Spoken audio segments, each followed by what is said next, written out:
Hello everyone. So let's continue where we left off last time.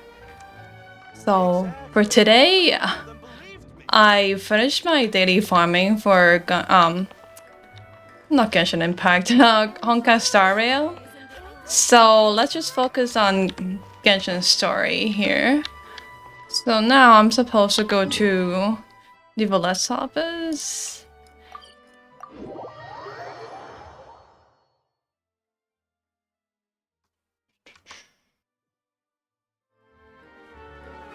Okay, let's go.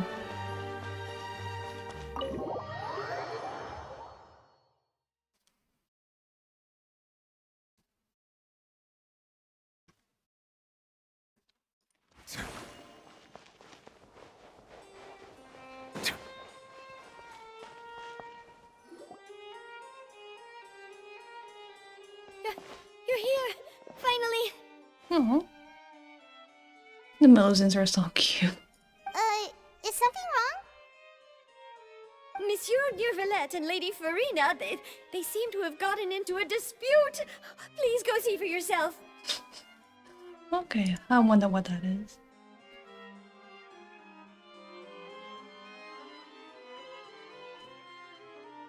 Like I said, I've already explained everything. And yet the problem has not been properly solved. There is little space for excuses between us.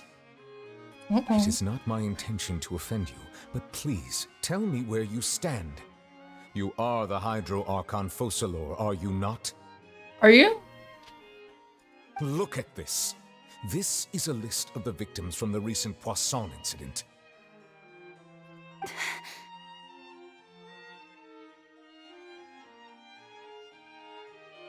Aww. You mean... they're all... Yup, they're all... We did not arrive in time to avert this disaster, and I will not have it happen again.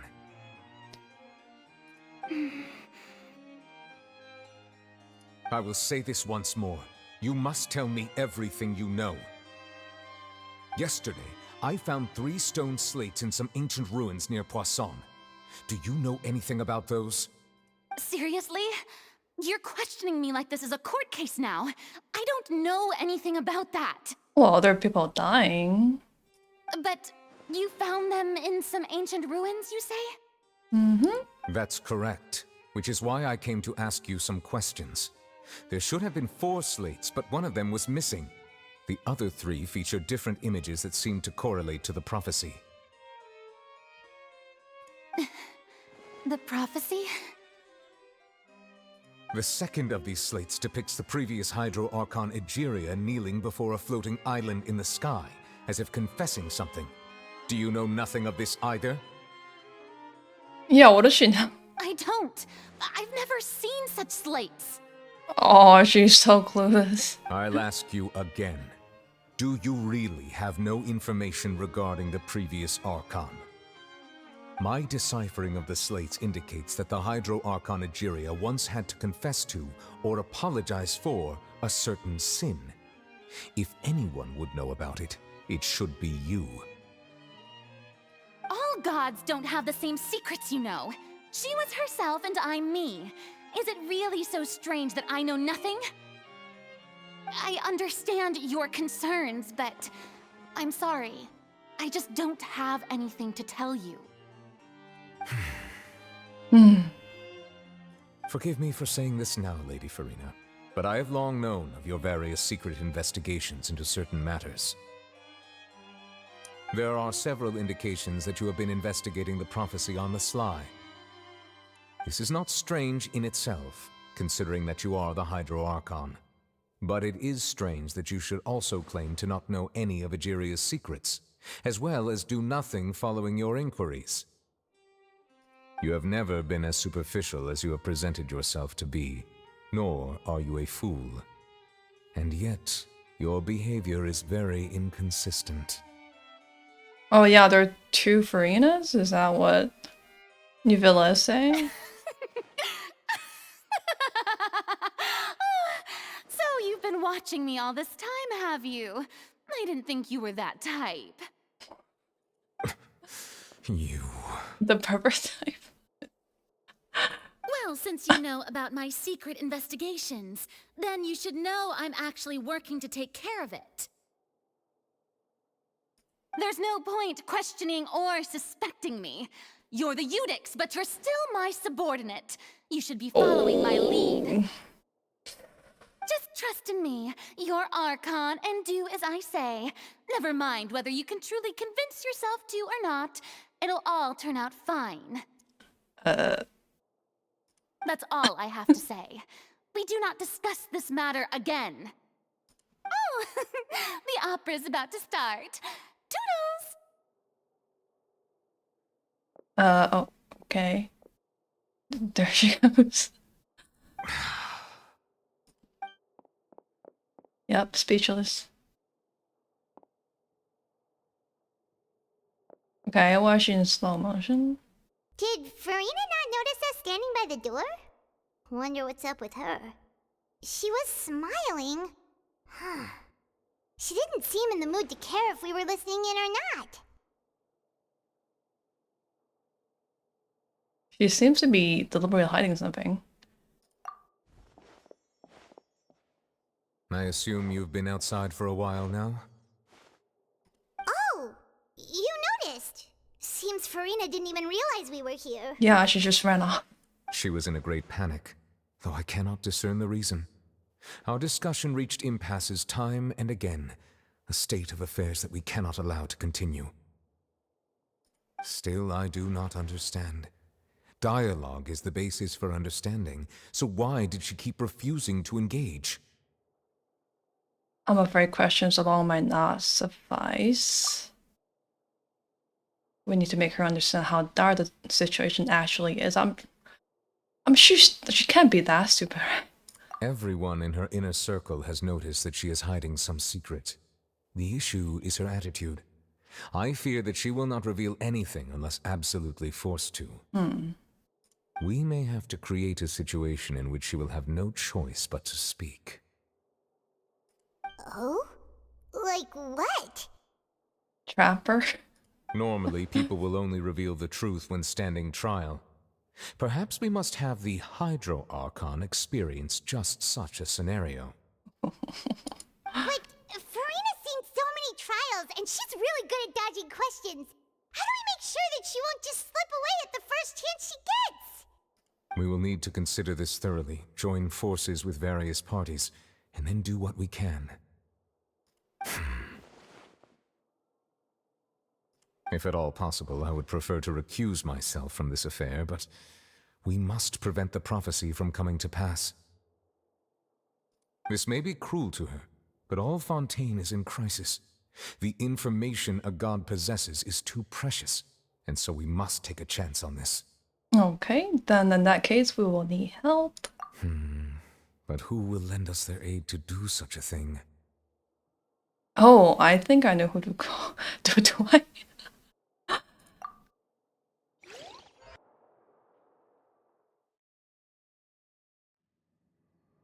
Okay. Poisson. I like that name. Well, that's everyone, huh? Speaking of which, it was pretty smart of you to think of hiding here. Poisson was just involved in a disaster, so it's Oh. presently devoid of people. That naturally Okay. makes it the best choice. And here you Well. are drinking tea like it's the most natural thing in the world, huh? That's what That families must be should nice. do. Sit and enjoy a leisurely time together. It's nice to enjoy tea here, you know? Care for a cup? Lend me your ears, everyone. Or perhaps one of you might like to start us off. How about you, friend? Oh geez, so everyone's here? Me? No, I don't think I can. Then, how about you, good sir? Who do we have here? Of course. I fear that I will cause the mood on this boat to become as somber as it is in court. Well then, I guess we're lucky we've got a local like me to organize things. Wonderful, the spotlight at last. I guess I'll be facilitating things from here. That was a little long-winded, don't you think? Okay, who else do we have then? Except for Farina, of course. Oh, you might be right. Anyway, to cut to the chase, our friend here, the Traveler, has brought us together to discuss something. As for what that is, well, let's start by saying that we'll be pooling our efforts together to create a series of traps. Oh, what the heck is I trapping her? Oh, how intriguing. Well, it's just an expression, really. One that I just learned from Chlorand, and used on the spot. So, let's invite her to explain in detail. A round of applause, please. Huh? Didn't you say that you would be facilitating this? Just facilitating. Oh, come now. Your work doesn't involve much public speaking, right? This is a good chance to practice. You might even pick up some fancy oratory tricks to impress your boss with in the future. I see. And what does my boss say? Yeah, what do you say? He is glad that you consider him your boss. Do go on. Oh. In that case, do any of you have experience hunting? Not that I recall. Steal? Fremine and I once used a wooden stick in a basket to catch wild rabbits when we were younger. As for Lynette, oh, right. You were sick that day, weren't you? I've also gone diving to catch some fish before. Does that count? I'm afraid not. You may or may not have heard, but Fontaine once played host to a group known as the Marechaussee Hunters. Marechaussee Hunters? Okay. Hi, I'm trying to learn French here. Though that was their name, they did not hunt animals, but rather various monsters left behind by the ancient dynasty of King Remus. Okay. Today, Fontaine's monster population has already thinned greatly, so the hunters have blended back into society, taking up arms in other lines of work. They even left a unique methodology of hunting in their wake. A trap comprises of the following components: bait, a trigger, and a containment device. Sometimes a lethal implement will also be necessary to deal with the prey. Okay. Okay. So, if we were to build a trap together, right now, what would you choose to build it with? For me, I would prefer something basket-shaped. Pigeons and rabbits will see the bait and naturally enter the snare. Maybe not a physical trap? I don't Our know. line of work requires a deft hand, and we're some of the best in the industry, so you can count on our techniques. You used some of those techniques while moving the people of Poisson, didn't you? My subordinates mentioned that you even performed some magic for the bawling children. Yes, and I even managed to gather some intelligence in the meantime. I'm quite the multitasker if I do say so myself. I'm afraid I can't claim that as my strong suit. I prefer more stable methods, like placing bait in the water and waiting for the fish to come within reach. That's the kind of method I would count on. I'm not sure if that will work. Exactly the kind of person who would catch loads of fish. And I can be their assistant. With discretion, I'm sure. I'd probably use some sort of mechanical animal. Papa once bought me some small clockwork squirrels, mice, and such. When placed in the forest, they can attract others of their kind. I remember that you liked those too, didn't you? I did. And that would be a good way to go about it. If they're realistic enough, animals of the same kind will follow them all the way to the trap. What about you, Monsieur Neuvillette? I fear I do not have any related experience. Probably not. That makes sense. You usually solve problems directly, without the use of any such tricks. But I do have one more question for you, monsieur. If we were to create a trap now, How would you design it? Aww. I would like for it to be effective, but bring no harm to the prey. A more gentle trap would be ideal. Well, we're talking about trapping Farina, right? Kind, as always. However, our intention doesn't necessarily change the containment device and the type of implement we need. If we wanted to kill the prey in one strike, we would need a powerful implement. However, that also goes for prey that must be captured and safely contained. Wait, why's that? Only a hunter who's a true expert at subduing their prey can snare it without harming it. The line that divides life and death is often exceedingly thin. So are we going hunting together? Oh wait, so they don't know what they're hunting for? Huh. We hadn't thought of seeing ourselves as hunters. It kinda works, but maybe it's still not the best metaphor. If our means of capturing and dealing with our prey is to put them on trial, then the hunting metaphor is actually quite accurate. But we shall require much more courage than any hunter to judge a god, a being whose seat is an exalted throne. That is right. Oh, so that's what's going on. Sounds very interesting. Okay. Well, no, God doesn't hunt because that is not what you should do at present, nor has a relationship between you and Farina have reached such a dire stage.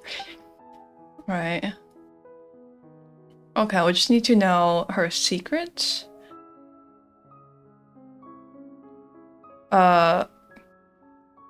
Yeah. Okay.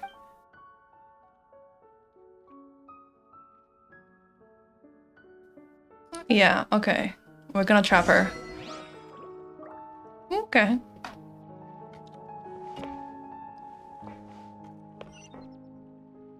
Okay, where is that?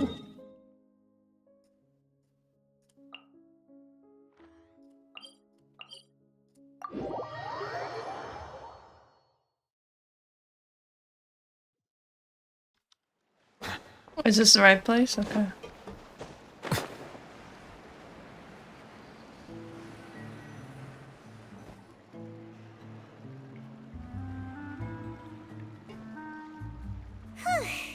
It's been a tough few days, hasn't it? So much has been happening. Oh, Paimon.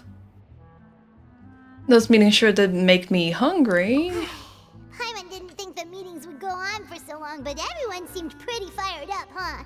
Paimon thought they'd be at least a little frightened. Well, Fremine was, now that Paimon thinks about it, but Well, he's everyone always else just frightened. looked a little surprised. Do you feel more confident after the meetings, Paimon? Well, it's hard to say. Paimon doesn't have any experience with this sort of thing. But with you around, Paimon sure will do great. After all, you're the most reliable person in the world, aren't you? Huh? Something wrong? Did you just pour some tea? Paimon didn't notice you doing that at all. No, I didn't. Then what's that? Paimon's never seen that cup before. Me neither. Don't be frightened. I'm just joining you two for tea. I merely refrained from saying anything till now. Okay. Who's that voice? But there's no one here. Aw, have you forgotten me already? I can't tell whose voice that is. Wait, you are familiar. You're the voice we heard from the sky in Sumeru. The voice from the sky, I fear that It's been too description is long. wrong. Though, not completely wrong. Yeah, I can't remember. You're feeling lost now, just as you were feeling previously. Yeah. I sensed that confusion and thus came to you. Guiding people is an irresistible hobby of mine, after all. Okay, who are you? What do you want from us? Consider me a passerby, just accepting a commission from my friend's disciple on a whim. Oh. Allow me to ask you. Will Fontaine's prophecy come true? The Prophecy. Yes, what has been prophesied will be fulfilled. You may view such things as the history of the future. Mage N, okay. What? Then is there any way we can stop it?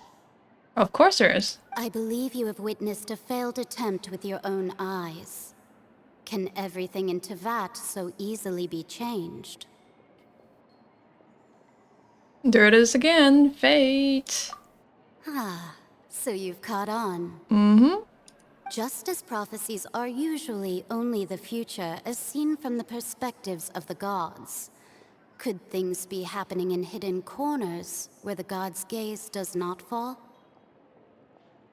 I guess. Are the things that you shall see different from the fate that the gods perceive?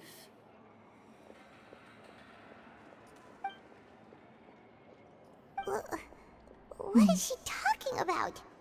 It all sounds really impressive and important and stuff, but it also sounds kind of scary.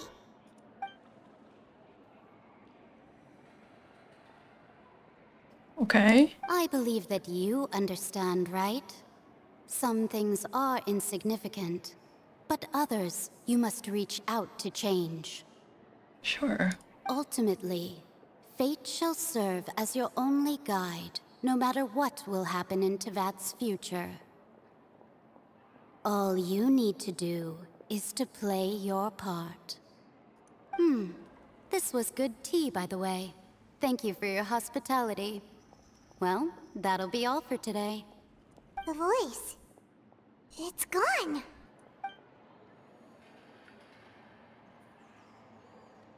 Wait. Like, was she physically present or?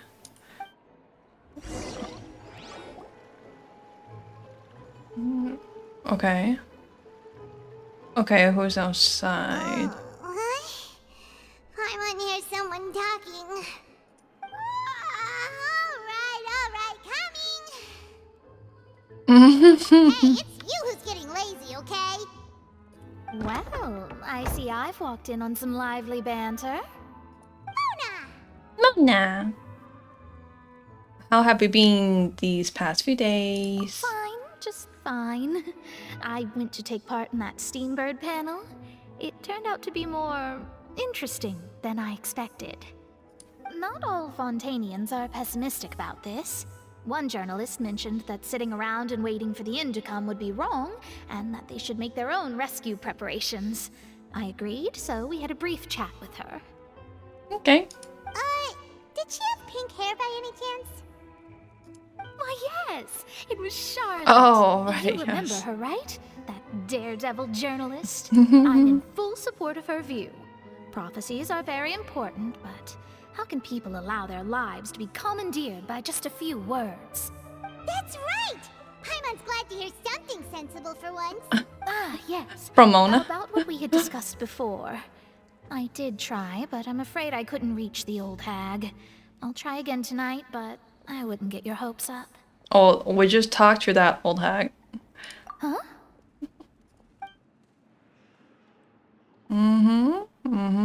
Goodness gracious. Are you serious? She was just a passerby. She said that even the god's gaze has blind spots. Pretty bold if you ask Paimon.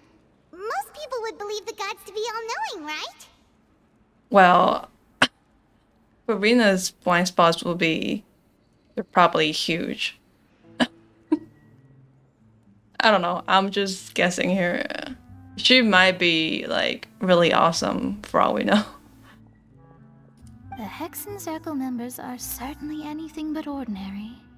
As for the mage named N, the old hag has mentioned her a few times. She said that N's sense of direction is incredible, and that she loves guiding those who are lost.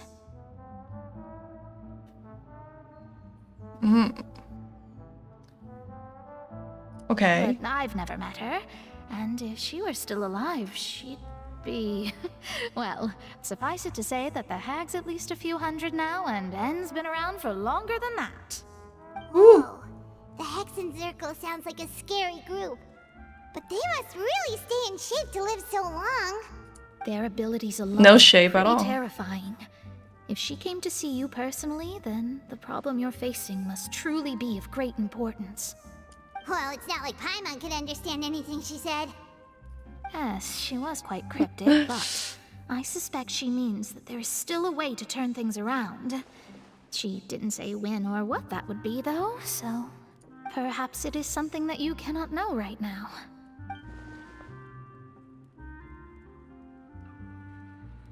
Mm-hmm. Traveler, Paimon, are you two all right? Oh, we're fine. We're just a little down right now. It kind of feels like the end is coming, you know? I see. I feel that same sense of desperation, too. I guess you could consider me someone who has often witnessed fate. So far as I have seen, it cannot be swayed. But even so, I still hope for, and believe in, miracles. Astrology is eternal and rational, but fate may not be. It is cruel, but it can also be beautiful. Perhaps that's what En was trying to tell you. Not to lose heart, and to believe that what you are seeing playing out before you is not yet set in stone. I did originally think of steering clear Oh, of who's all that? this, but I couldn't. Even if this is all futile, I still wish to help everyone. Gosh. If we don't struggle to the last, Okay. then how can we face the end when it comes?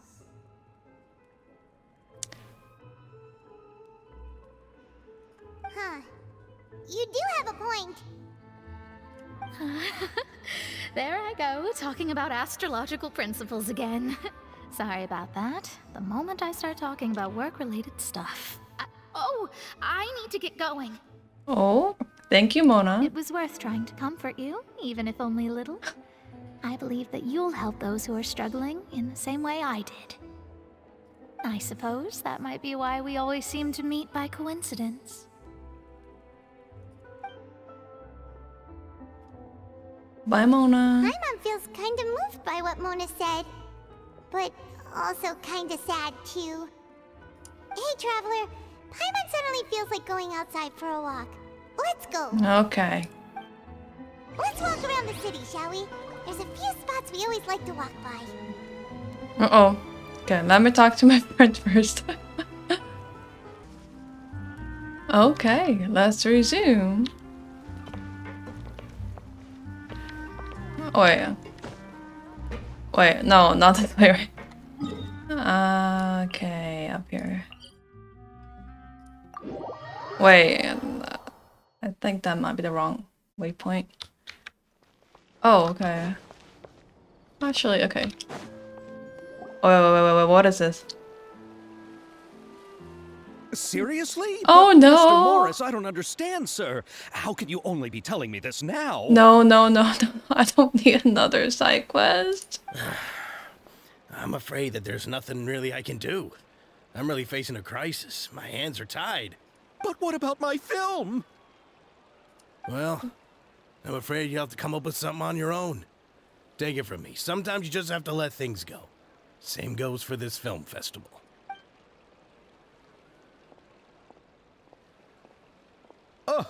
Oh.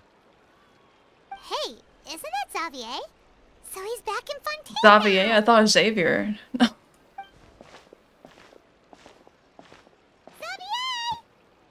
Oh, why, if it isn't the dear Traveler and Paimon.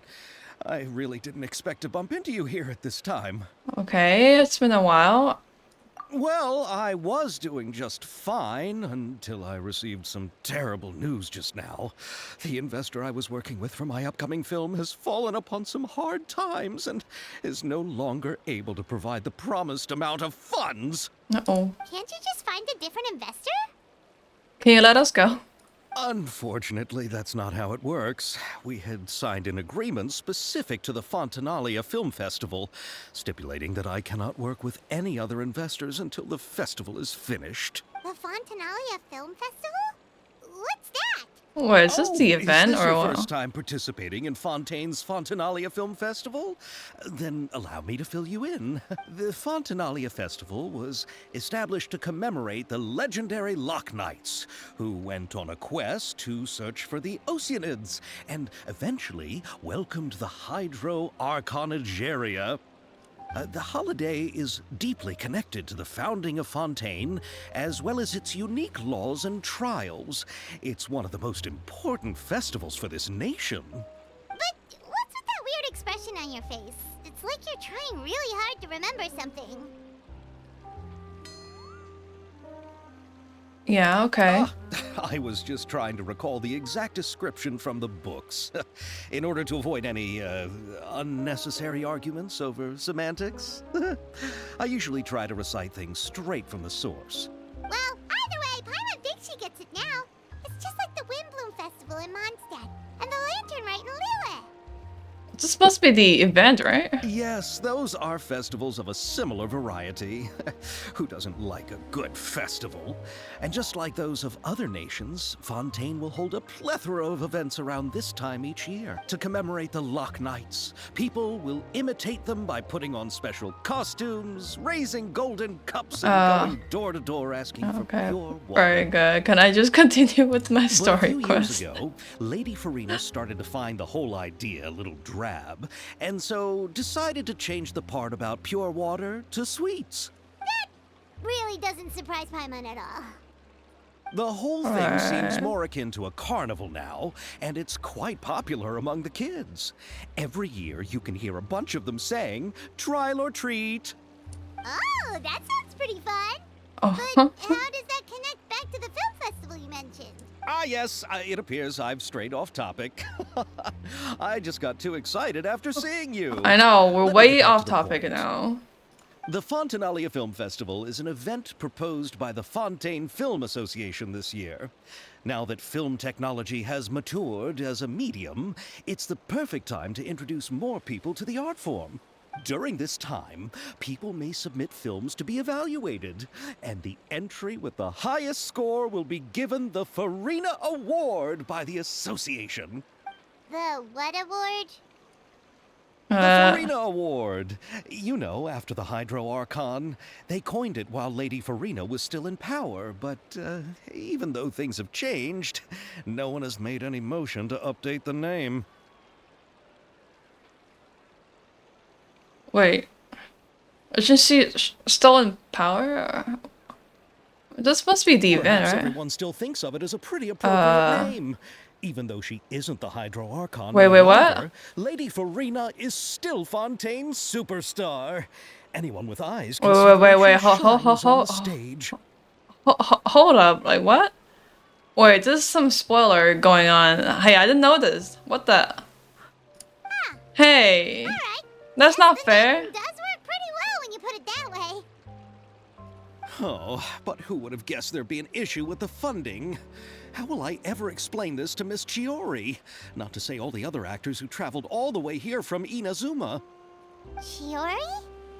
Sounds familiar. Where have we heard that name before? I guess I don't remember. Yes, that's her. I asked her to oversee the event's art direction, including the design of the actors' costumes and appearances. Oh, Paimon remembers now. Navia said that her clothes were designed by Chiori, and Kirara's outfit too. How to describe her? Well, she tends to be pretty direct and can be very forceful when it comes to dealing with people. The fashion world in Fontaine has dubbed her the Thundering Seamstress. You just told me something that I'm not supposed to know. Her remarkable designs have led many Fontainians to become very interested in Inazuma. Anyway, Chiori is acquainted with all the actors I've invited from Inazuma. Without her help, I don't think I would have been able to get such an international cast for the film. She really is a kind soul. Who are the actors from Inazuma? Do we know them? Why don't the two of you accompany me to the Aquabus station to welcome them? No thank you. Judging from the time, the Aquabus should be arriving shortly.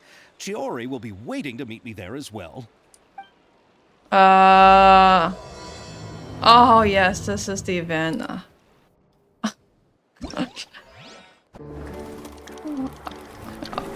Oh my goodness.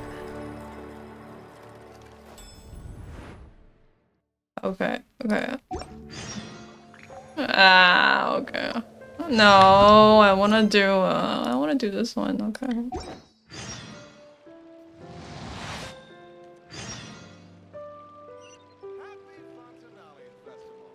Wait, no, this is the right, no.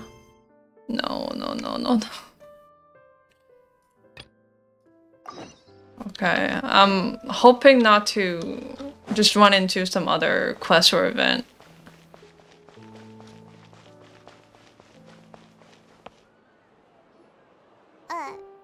Huh? Our names are written in this newspaper. What's going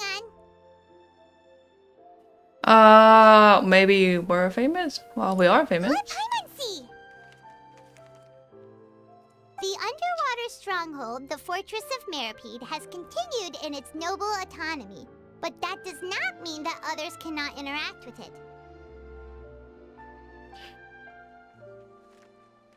My recent attempts to enter the fortress bore little fruit. Huh. Guess Charlotte still hasn't given up on that. Thus, did an Outlander friend become the focus of this report, a blonde adventurer with their white fairy legends trailing in their wake. It is said that this mysterious traveler once visited the underwater fortress. So while the fortress's interior remains a mystery behind closed doors, do not fear, for the tales of the traveler contain surprises in spades. Journalist Charlotte's biggest scoop yet, the Traveler's Trail, World Walker. Huh. Charlotte took so many awesome photos of us and we never even noticed her. She hasn't been able to get a hold of anything at the fortress, so since we're easier to find, she's using us as the subject matter instead? Yep. Seriously? Well, fine. Those headlines and photos do look cool, so Paimon will forgive her this time.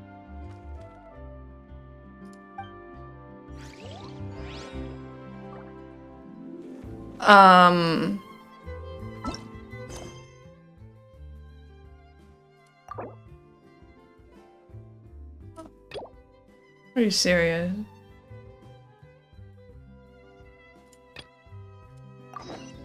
Water comes in many flavors to the discerning palate. Okay, I'll have to do this on my own. Okay, be right back. Okay, finally, let's carry on. I like the story. I just, I would like to enjoy one story at a time.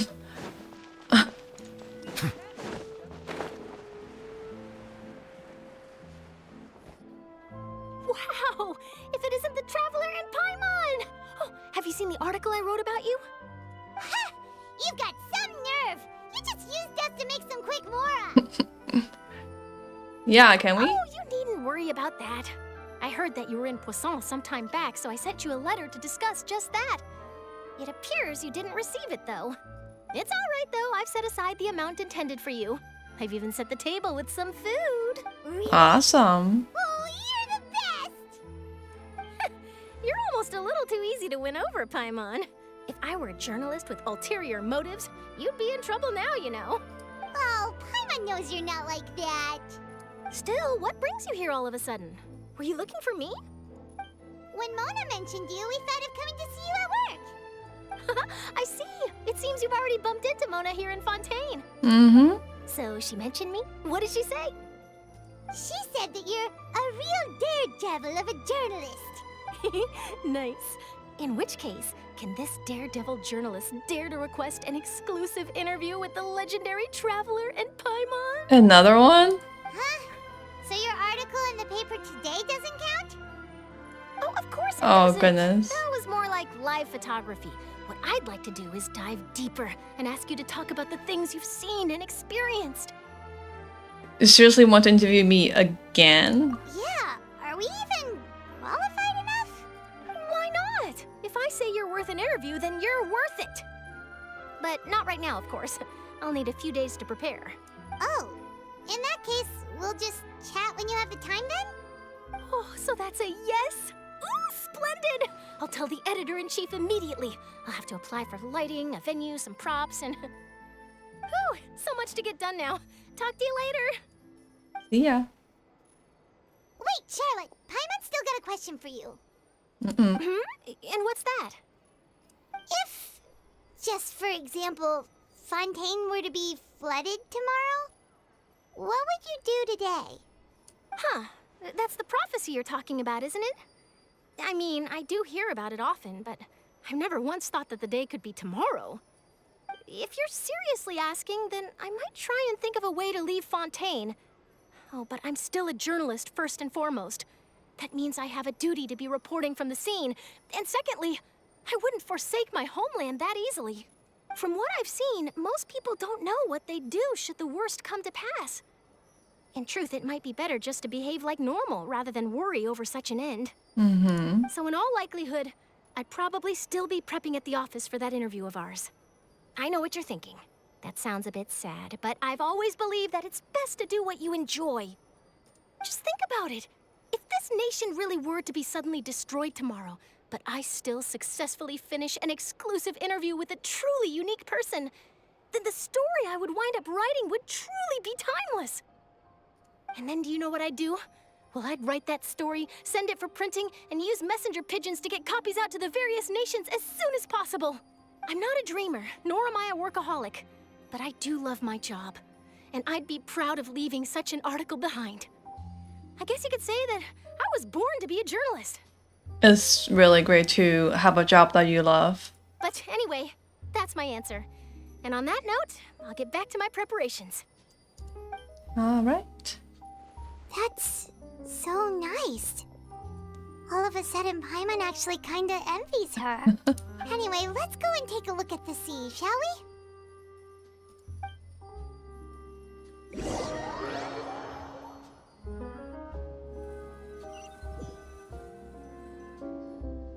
The sea breeze and scenery can be a pretty soothing combo, huh?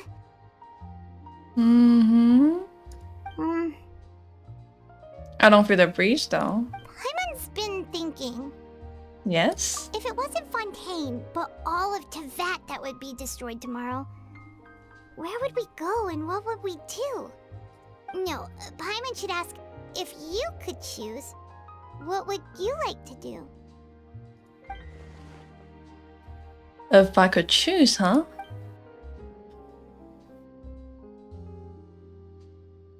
Yeah. We've always been moving to the next destination, so we haven't spent much time thinking about these kinds of things. We didn't have to either, with us always being on the road and whatnot.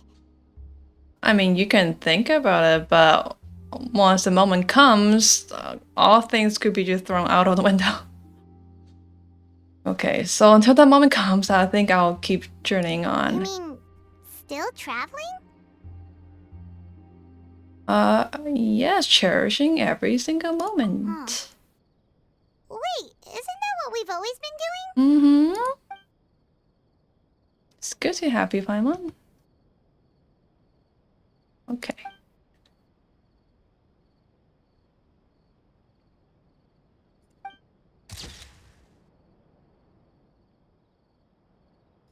Okay.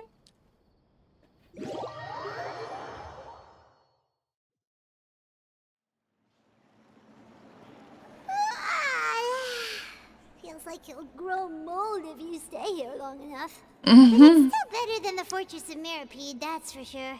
It's not only damp there, but salty too. Really? I actually miss over there. Ah, so the two of you are still here. Wonderful. Oh, you're from the Palais Mermonia, aren't you? Yes, I'm Isadora. Monsieur Nervilette sent me to look for you two before. I heard that afterward you went to the Fortress of Meropide. So you're under the impression that we might still be wanted? Not at all. I'm well aware that you're friends of his. Okay. Actually, I'm here to pass along a message from him. Okay, let's hear it. Yes, inside the Opera House. The Maréchaussée Phantom has declared the incident a small-scale riot. A riot? Oh, what? Well, that That said, I don't personally think it was that serious. Farina was watching a performance at the opera house. Oh. And while she was resting during an intermission, some other audience members suddenly started harassing her, loudly accusing her of doing nothing about the prophecy crisis. Well, people have the right to get upset, others yes. started to join in. The crowd continued to grow, and protests against the Hydro Archon started to break out. Oh, we should go see, we should go see. So people have started to put the blame on Farina. Guess they finally found an outlet for the pressure they've been under due to the prophecy. I agree. People will naturally rely on gods, as is customary. But the moment people feel threatened, gods are also the first to be blamed. So what happened after that? Is Farina okay? Seeing that the situation was spiraling out of control and that further argument was pointless, she claimed that she'd gotten tired of this and left in a hurry. As always. The Marechaussee Phantom had their hands full maintaining order and did not catch where Lady Farina had gone. Only when things had stabilized did we realize that she had gone missing. Really? So, you mean she's still missing? Oh, she's still missing? Okay. That's right. Oh, wow. The Marechaussee has dispatched many people to search for her, but we don't have any leads yet. That said, I don't think there's much to worry about. She is a god after all. Even if she were to fall into the hands of rioters, what could ordinary people do to her? Right. Our E2 Hydro Archon. Good. Monsieur Not Nevertheless E2, sent me to tell you about the excuse situation, me. but he didn't say anything else. Don't worry, this is more than enough to go on. Thanks for keeping us informed. Ah, is that so? Well, all right then. In that case, you two take care. I'll be heading back to the Palais now. Mm-hmm. Well, sounds like we should hurry over to Poisson then. Okay, let's get over to Poisson. Poisson. If we know Farina, she won't try to fix things in this situation. Instead, she'll look for a place to wait out the heat. And as we also know, she may be loud and dramatic, but she doesn't have a heart of stone. When Nervalet was talking to her in the Palais Mermonia, and she heard about Poisson, she couldn't hide her sadness and remorse. Oh, okay. It would be hard for her to ignore being accused by the public today. Paimon thinks Farina's probably taken the opportunity to slip away to Poisson and try to relieve the sense of guilt that she's feeling. Huh. Well, what do you think? Paimon knows the answer, of course, but Paimon can do the analysis to back it up too. Cool, huh? Well, it makes sense, but I mean, that act's still kind of childish. Okay, yes. In that case, there's not a moment to lose. Poisson, here we come! Here we come.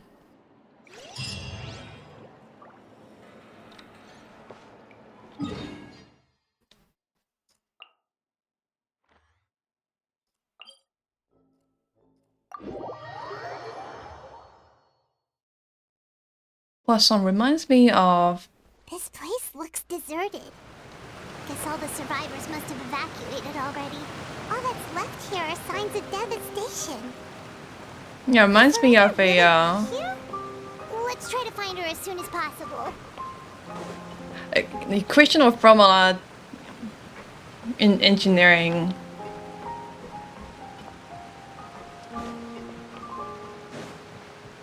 Just curious, let me double check. Am I right? The Poisson equation? Let me see.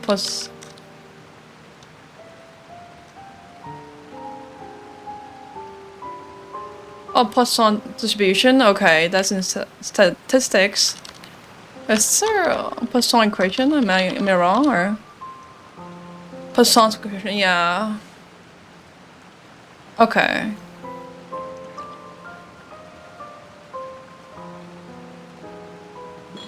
Let me see.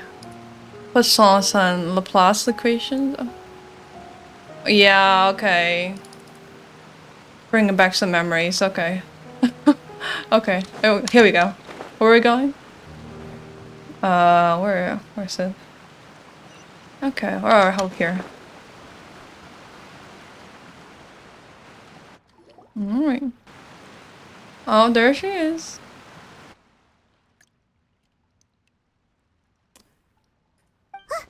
That's Farina, right over there. She really is here all on her own. Shh. Okay.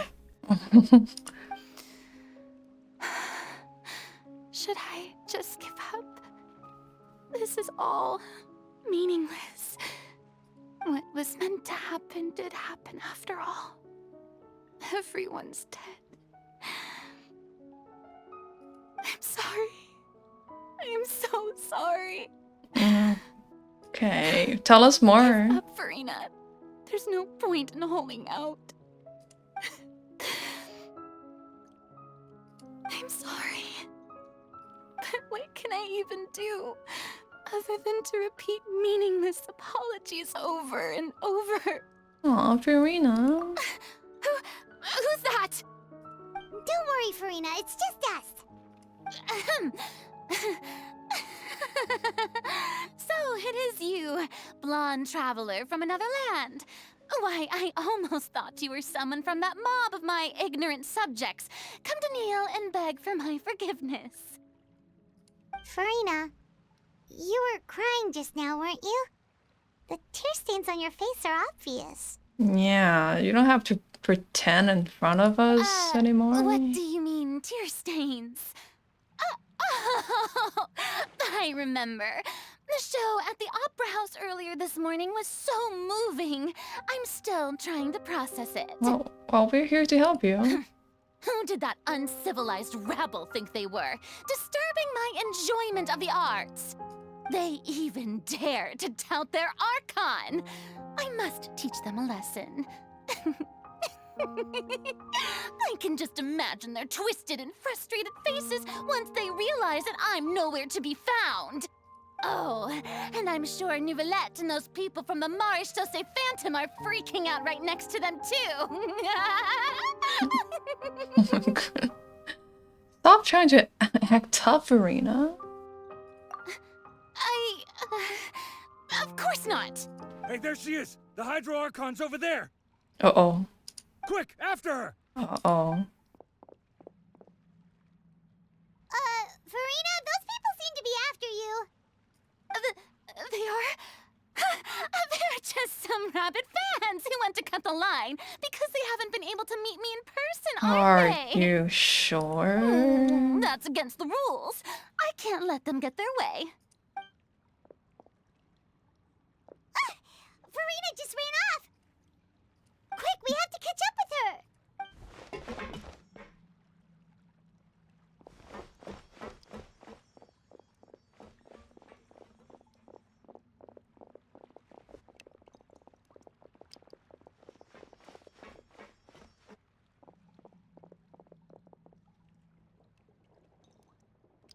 Well, I don't think I can catch her.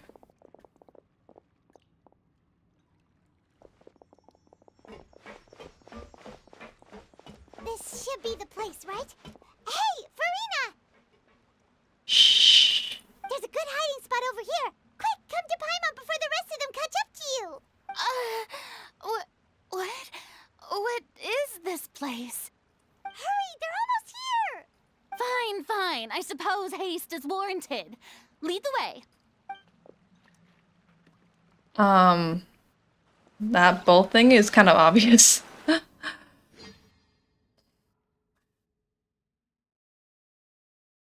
Okay. Where are we now? Okay, well, I'm sorry to say, but this is kind of obvious. Paimon's exhausted.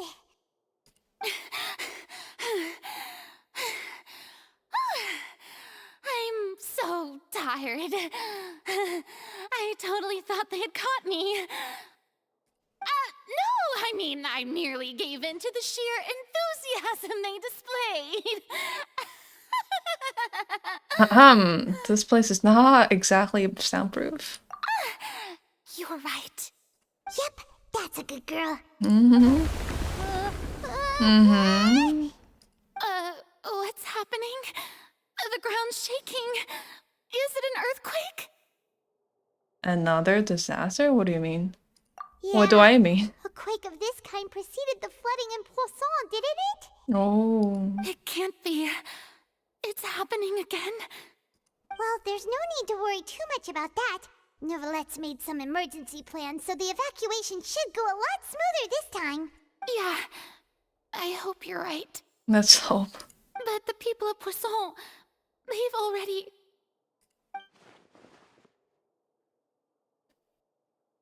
Oh, yeah. She's showing some real, true emotions. It's true. I've been investigating the prophecy for hundreds of years. Okay, so she's not as terrible. I once had informants all over Tevat, searching for clues and feeding information back to me. I've tried all kinds of ways too to hold back the sea. Anything to keep the coastline from advancing. But all my efforts proved to be futile in the end. Really, the truth has been clear to me for a very long time. We cannot make an enemy of the divine. No matter what we do, the will of the heavenly principles will have its way, and the prophecy shall be fulfilled. But even then, you still haven't given up, right, Furia? Give up. I do love the sound of that phrase. It would mean finally coming to terms with fate, but also for me to finally be free. What does that mean? Like, does that mean that she can dissolve, right, in the primordial sea water? Indeed. I've thought about giving up so many times, especially after we almost lost Poisson. Fate is really unreasonable, isn't it? It has no heart and obeys no rules.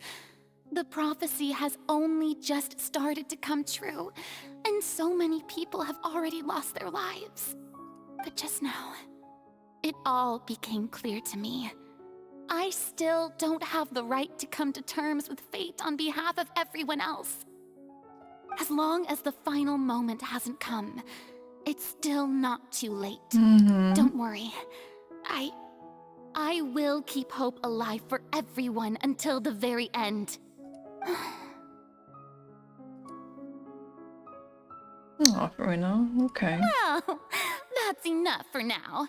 I got the impulse to play the stricken maiden, but honestly, considering my rank and station, that wasn't a good fit at all. Don't take any of what I just said seriously. How could I possibly let Fontaine fall to the whims of trivial prophecy? Come on! Paimon could have sworn you were actually being honest just now. Okay, yeah, we have to get information from her. Okay, Fiona, you may not have to shoulder this burden alone. Okay, although I don't know what you might be keeping from everyone, your people are more than willing to share your burden with you. Share my burden. That's impossible. It was fated right from the start that this would be my duty alone. But even if your burden doesn't need to be shared, you can still choose to confide in someone. Just share with me. I am what you call a witness. A witness? Yes. I've heard that you came to Tevat from beyond the stars, yes. In other words, you never belonged here. And if Tevat is, in its entirety, a show on a stage, then you're just a spectator, aren't you? If that's the case... Just spit it out.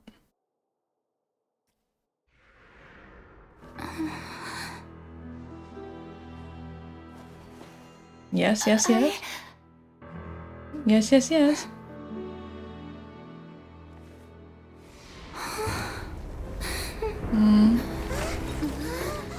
Now's not the time.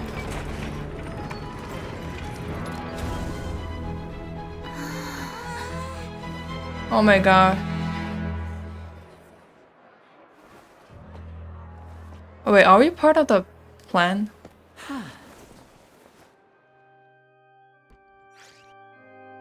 This is the plan, right? Ladies and gentlemen, this concludes my opening performance. Now, without further ado, we may proceed to the trial of our god. So this is what it is. Yes, you deserve praise for the effort you took to raise the dramatic stakes. Do not forget, however, that I am Focalor, the god of justice, the embodiment of justice itself. Does it not strike you as even the least bit absurd to bring the very concept of justice to trial? May I interpret these words as your refusal to stand trial? In that case, you will have the opportunity to defend your honor through a duel. I actually want to see this. You would draw your blade against a god?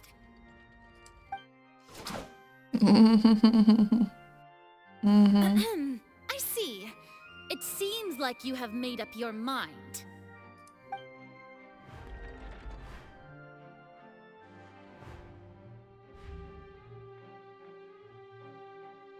Paimon can't believe it. She just surrendered. Oh, you can surrender? I thought you have to fight. What the heck is going on? Did I just see an Archon surrender to a human? Wow, how utterly humiliating. No, I think this is a great show. Lady Farina, what is the meaning of this? It would seem that there has been a misunderstanding. To be clear, the raising of both hands is not always an indication of surrender. Looking for excuses again, huh? I raised my hands just now to indicate my acceptance of the trial. No duel shall be necessary. I will admit that I've been running away for a long time. I'm sorry, everyone. I was unable to protect the people of Poisson. It is my duty to stand trial for my crimes. You are not the only ones to be disappointed in me. I, too, am exceedingly disappointed in myself. But now, it is time for the Hydro Archon to show you her courage and resolve. I, Farina, will use this trial to show the world the true meaning of justice.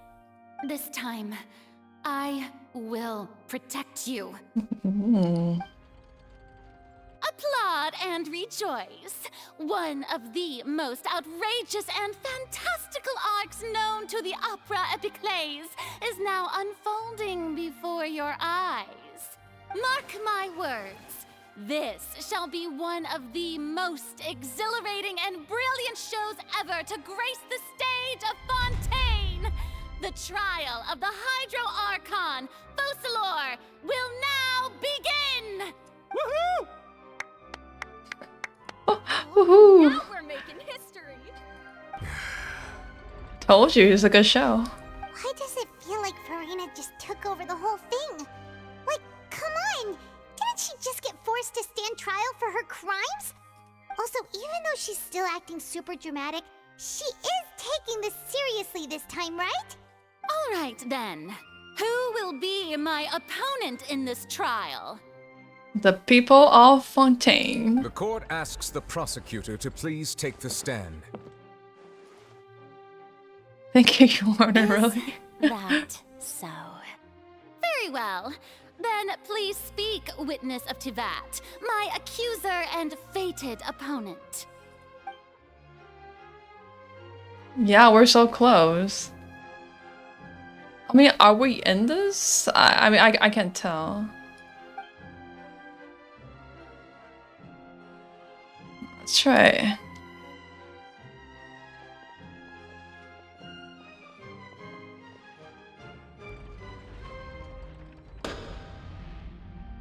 Also, please allow me to ask, as a final question before the trial begins.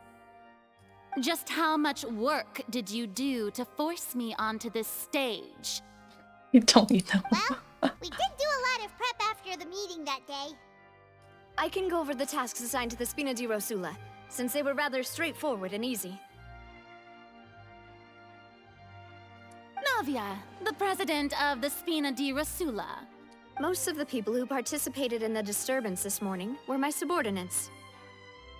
Okay, it makes sense, yeah. I changed into plain clothes and came to the Opera House as regular audience members, waiting for the perfect opportunity to incite insurrection against you.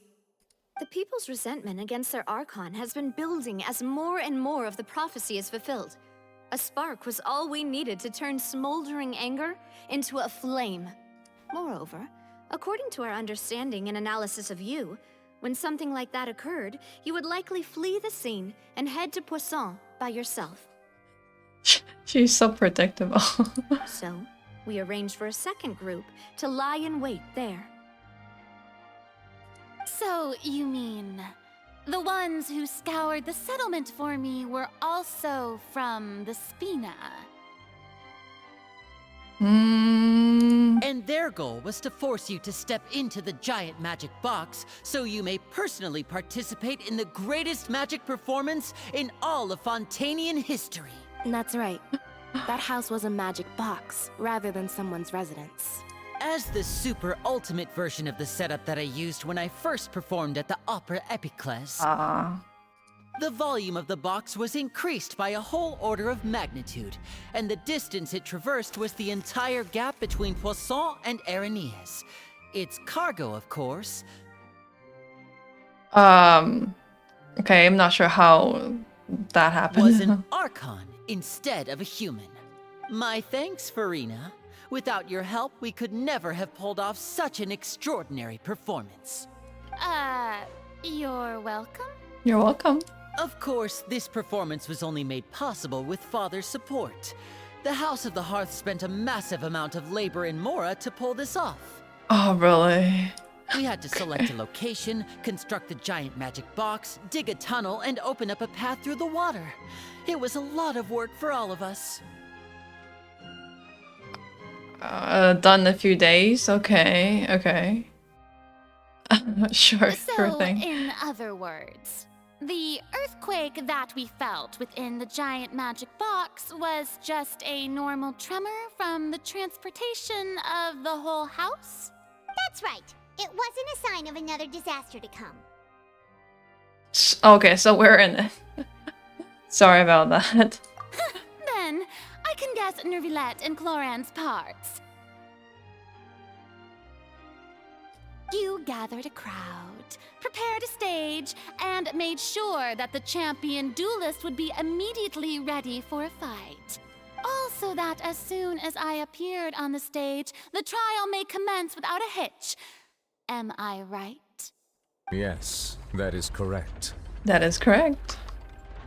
Oh,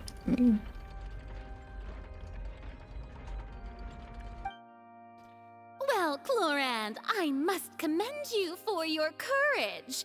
Only the most outstanding champion duelist in all of Fontaine would accept a duel with an Archon without flinching. Thank you. As for you, Traveler, I suppose your role was to keep me distracted with conversation once you found me in Poisson. You'd make sure that I didn't notice anything amiss before revealing yourself as my prosecutor once we'd arrived onto the stage. You guessed wrong. Oh? My mission was to give you one last chance. I hope that you would share your secret with us before the magic box arrived onto the stage. Is that so? Then I suppose I must have missed my final chance. I mean, to be fair, there's not enough time for her to tell us anything. It's fine. It matters not. What's done is done.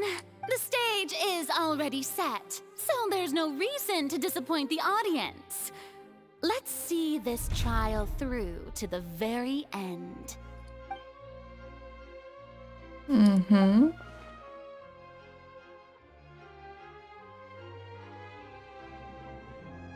Yeah, I wonder too. Madam Prosecutor, Please allow me to pass this along. This is a document that Miss Charlotte applied for and received permission to share with you during the trial. According to her, it should speed up the proceedings. Huh? Charlotte wanted to give us something? Oh, so she's here too! Hey, Charlotte! Hey, Charlotte. Oh, let Paimon see. Isn't this the exclusive interview that she did with us before? So she's already finished it, huh? Wait, then that means this document is a perfect timeline of everything that's happened ever since we stepped foot in Fontaine! Okay. So in other words, we can refer to this anthology of evidence every time we want to use something from our journey as evidence for an argument! Okay. Let's quickly confirm the information in it. Just think of it as a refresher, alright? You defeated the Hydro Archon in the very first duels you took part in at the Opera House. That's one for the history books, all right. Mm-hmm, okay. I didn't think that you'd wind up getting to the bottom of the case I'd been following all this time. I guess you could also see this as a happy coincidence. Okay. The words of someone as extraordinary as a witch can probably only be truly understood when something surreal happens to you. Okay. The prosecution and the defense are both in position.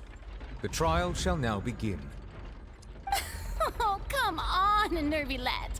There's no need to repeat all the unimportant legalese. Just fast forward to the part where the prosecution lays out my offenses. As the defendant and the lead actress of this performance, I still haven't even been informed of my supposed guilt in all of this. Right. Of course, it is only natural for humans to struggle to understand the actions of a god. However, you will need more than that to convict me of a crime. That's true, but my charge here is unrelated to your conduct as an Archon. Oh, hey, I'm talking? That's cool. Instead, I would like to charge you as a fraud who's never been the Archon in the first place. Oh. Wait, what was that? Lady Farina's a fraud? Hey, I came here thinking that we were going to try the Hydro Archon for forsaking her duty, but did I hear that right? She's not our Archon at all? Charge accepted. Oh, so cute. Lady Farina, do you plead guilty to the charge? Lady Farina. I plead not guilty. How can I be guilty? There is no way that I, Focalor, otherwise known as Farina de Fontaine, a member of the Seven and the Regina of all waters, kindreds, peoples, and laws of Fontaine, could be anything other than your true Archon. Yeah, even though Lady Farina can be rather eccentric, isn't it going too far to doubt her very identity? Yeah, I've never questioned her identity either. Sure, Lady Farina can be super irresponsible. Super. But what grounds does that prosecutor have to make such a huge claim? I have cause to believe that common sense will prevail in this case. Many of the members of the audience have known me as the Hydro Archon ever since they were born. There would be no fooling their memory. See?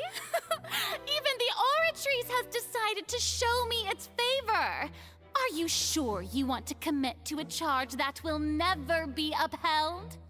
If you wish to drop the case, I can promise you as the God of Justice that you will not have to face trial for making a false accusation.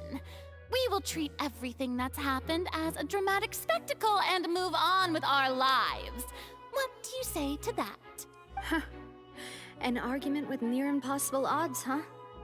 We have to not only refute Farina's claims, but also overturn the long-held beliefs of the people. The people only see you as their Archon because that's their long-held belief. Well, I tried to give you the chance to surrender. If you must persist, then let me ask. If you believe I'm not the Archon, then what manner of being do you think I am?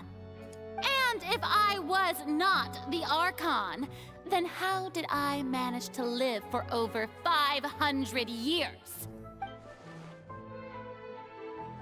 Okay, what do we know to be special about her? No. I'm actually pretty terrible at this.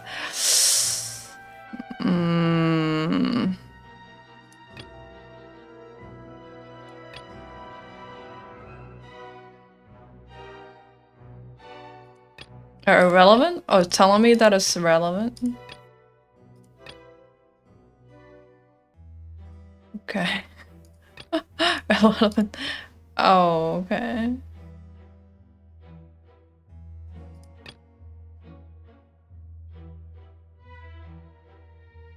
Oh yeah, this makes sense, right? First of all, you may be a member of another long-lived race, which would allow you to naturally possess an extended lifespan. And second of all, even if that wasn't the case, there could be other ways to extend your life. Such as a curse. Who gave you that idea? Was it the knave? You'd sink so low as to use a harbinger's words against me. It doesn't matter who gave us the information. What matters is the veracity of the claim. A curse? I once thought it possible that the aura of an Archon might naturally resemble a type of curse.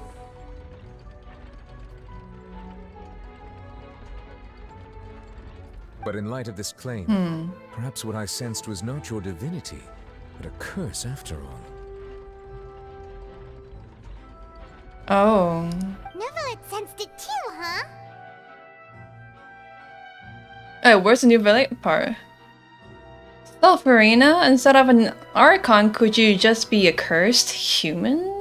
Lady Farina is actually a human? Well, it is true that it's extremely difficult to tell humans and gods apart just by looking at them. It's not impossible. Oh. Well, don't start celebrating too early now.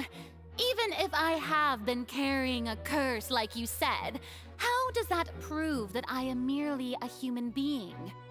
Besides, everyone knows that the main difference between a human and a god is the possession of authority. Gods can do what humans cannot. That's why they're worshipped as gods. For centuries, manifestations of my authority have served the nation of Fontaine. One need only to turn their eyes towards the Oratrice Mécanique d'Analyse Cardinal in this very opera house, or consider the endemnitium that is used in every aspect of life.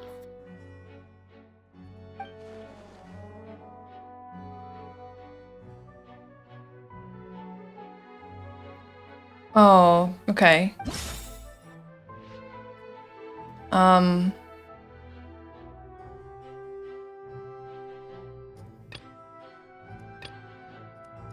Okay, so I can only choose these two, okay. Oh, these three. Okay, two simultaneous can be resolved, okay. Right, remember that trial. That doesn't sound right. Paimon doesn't think this clue can be used as compelling evidence to build our case. Oh, really? Darn it. Okay, fine, this... It has to be this one. You tried to reference the Oratrice, but weren't you as confused as all the rest of us when the Oratrice declared Child to be guilty without any proof? Otherwise, you should have come up with a good explanation for that by now. Didn't I make myself clear at the time? The decisions of the gods are naturally difficult for humans to comprehend. There is no need to provide an explanation. Lady Farina, I believe a reminder of your current circumstances is in order. While the court is in session, the principles of justice and the law must come before all else. While you are an Archon, you are also first and foremost the defendant in this trial. You will prove yourself unable to defend against the prosecution's charges if you continue to withhold vital information against the rules of the court. I never thought you'd use that kind of rhetoric against me. That was no trick of rhetoric, Lady Farina. I've merely reiterated the rules of the court. Rules that all should respect and follow. So, you neither knew why Child was declared guilty, nor did you understand the structure and operations of the Oratrice. So she is clueless. Instead of having been created by you, the manifestations of authority you mentioned have been made by the real Hydro Archon, haven't they? The real Hydro Archon? Well, now you're really losing me. It is true that I did not know why the Oratrice gave out a guilty verdict that day. But the Oratrice handed out that verdict unilaterally, and it has been operating independently ever since it was first created. You can't argue that just because a divine creation is flawed, that the god behind it must also be no god at all. She's still throwing out all kinds of excuses. Seems like she's confident that we won't be able to produce proof that she has no power over the Oratrice. Okay, let's put the Oratrice aside for now. Could you give us a brief demonstration of your power as an Archon? My power as an Archon? There are many ordinary citizens in the audience. How can I just carelessly demonstrate the formidable power of an Archon? If that poses a concern, I'm prepared to extend my protection to the audience. You don't need to go that far. Brief demonstration of your power over Hydro should be quite harmless. Oh, surely an Archon can at least match some capacities of a human with a vision. Aren't you the Hydro Archon? Or is it that you can't even wield the power of Hydro, much less the authority of a god? Indemnitium! Yes! It's all because of Indemnitium! All Archons derive their power from the faith of the people, and I've converted the people's faith in justice into Indemnitium! Thus did I give up all of my divine power to provide everyone with energy for their daily lives. Have you ever seen a more magnanimous god? She's good. Isn't that a huge stretch? Yeah, no matter how generous an Archon can be, how could they give up all their power? Can a god with no power even still be called a god? It seems like nobody's buying Farina's excuse. Hey, come now, everyone. Please don't stare at me as if I was a liar. I'm staring at you, yeah. I'm still the same Farina you knew, right? The one that you loved. Shouldn't you want to believe in me? Aww. Please, you've got to believe me. Oh no, she's so helpless. If what the prosecutor said is true, she really has committed a grave offense. Did she deceive all of us? And all of our parents and grandparents too? And then all of our ancestors? Ever since they were born? Enough! That's enough. Tell me then, if I'm not the real Hydro Archon, then who is? If you have no evidence of another Hydro Archon's existence, nor can you find anyone who can back up their claim to be such, then what grounds have you to say that I'm not actually the real deal? Wow, she came up with yet another argument. How can we refute her now? Seems like she really doesn't want to give up.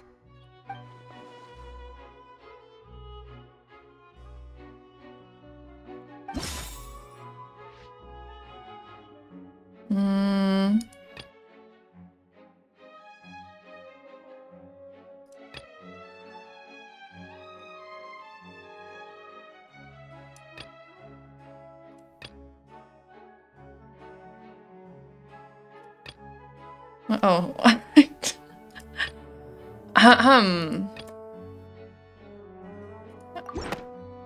Uh-oh, let's see. It has been established that all Fontanians can dissolve in water from the Wait, is it the right one? sea. And you insist on claiming to be a god and not a human, then there's a method that you can use right here and now Oh yeah, that to makes eliminate sense, all actually. suspicions of you being the latter. Miss Okay. Navia, please apply to serve as a temporary attorney for the prosecution before addressing the court. Though you act in partnership with the prosecutor, you must still adhere to proper procedure. Super sorry, Monsieur Chief Justice. I swear this really will be the last time that I'll speak out of turn. Now, I've brought some seawater from Poisson. As everyone knows, a massive flood struck the area not long ago, taking many lives, including those of some of my closest friends.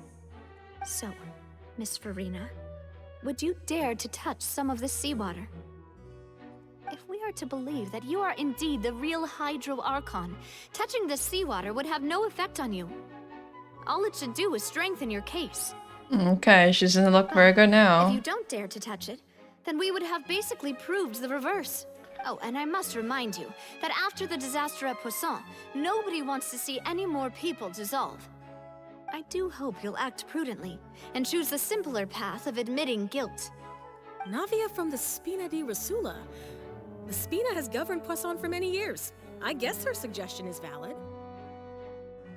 Okay. If Lady Farina is indeed just a human, she's probably Fontanian like all the rest of us. Would she really dare to try?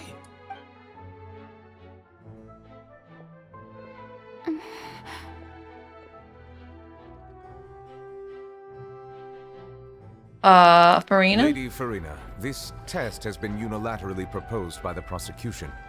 As it falls outside the realm of standard court proceedings, you possess the right to decline participation. Oh, you don't have to. Well, of course he had to tell her that. But refusing to participate is basically the same as a confession of guilt. She's just staring at the water without saying a single word.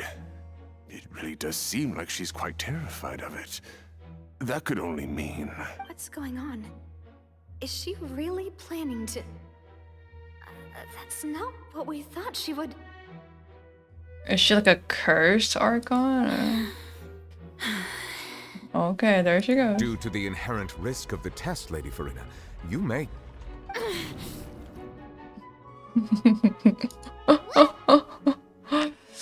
Hey! She's gonna be fine.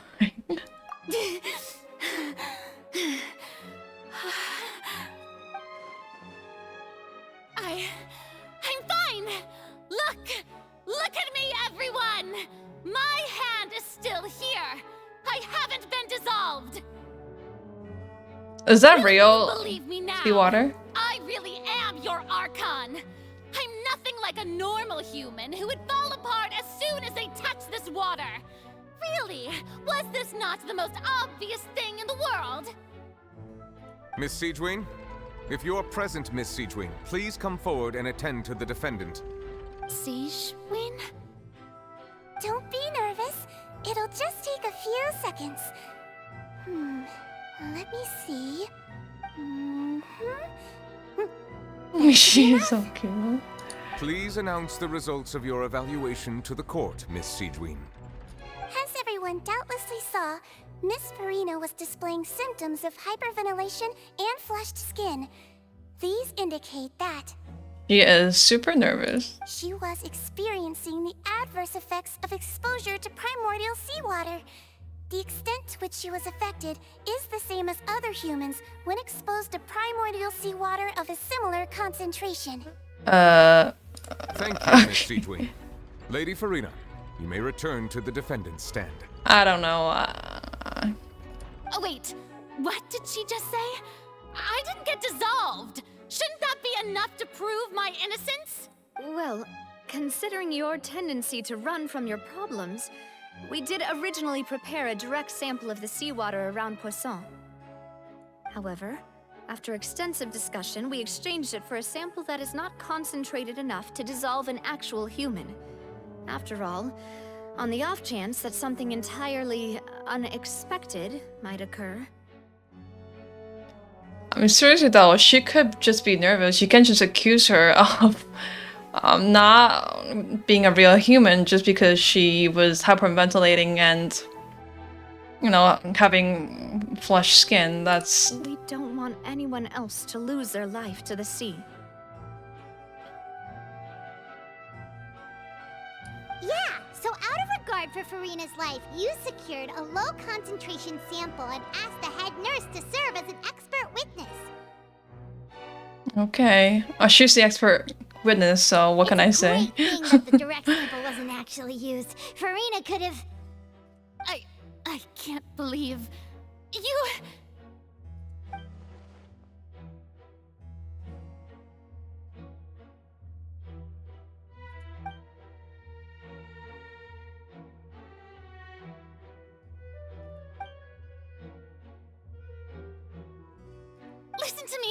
Listen to me, everyone. Please don't give me such cold and disdainful looks.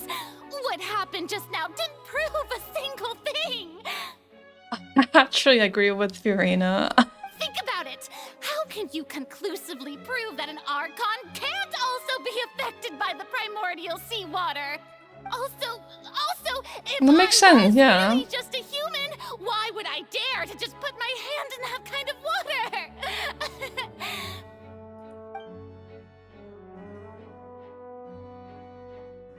No one believes her. Anyone, just listen to me. I swear, I really am your Archon.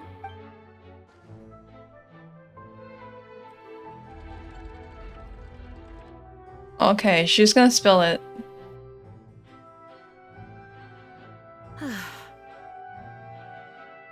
I don't think anything she says at this point will sway anyone. The odds are just too stacked against her now. With all the things that have been said, Paimon doesn't think there's any way left for Farina to win. I believe the time for arguments and presentation of evidence has come to an end. If there are no objections, we will move on to the final judgment.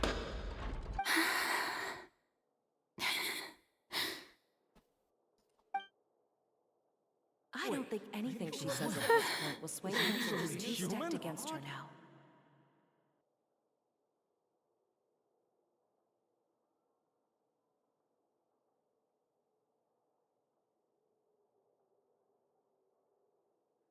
In my capacity as Chief Justice, I shall now render judgment on Farina's misrepresentation of herself as the Archon of Fontaine. As a human who knowingly deceived her fellow citizens, Farina is guilty. Oh no. Oh, she's crying.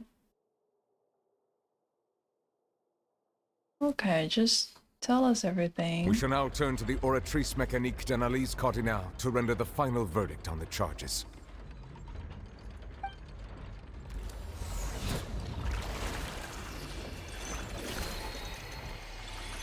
Oh, this should be interesting to see.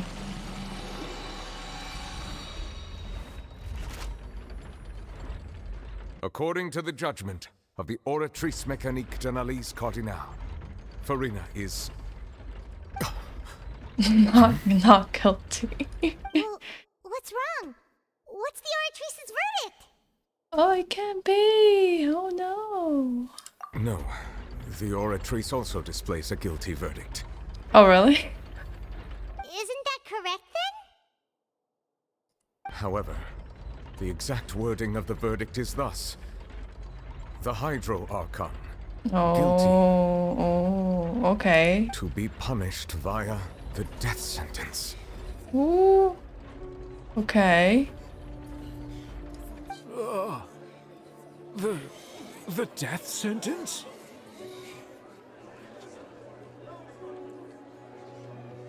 That's actually Like what? available sentences? I've always thought that it was just a myth. The one and only time the death sentence has been handed out at the court, and it's been given to the very person we've worshipped as the god of justice? What an unexpected twist. Well, the Oratrice was designed by the previous Hydro Archon, right? So did she do something similar? Farina's been sentenced to death by the Oratrice? We just wanted to use the trial to show her the seriousness of things so she'd tell us the truth. How did things escalate this quickly? Okay. This outcome is indeed quite strange. According to Fontaine's current definitions of justice, as well as its recommendations for criminal sentences, is this sentence really appropriate for the crimes that have been committed? Yeah, even Vache wasn't sentenced to death by the Oratrice. You know, the real evil mastermind behind the serial disappearances case.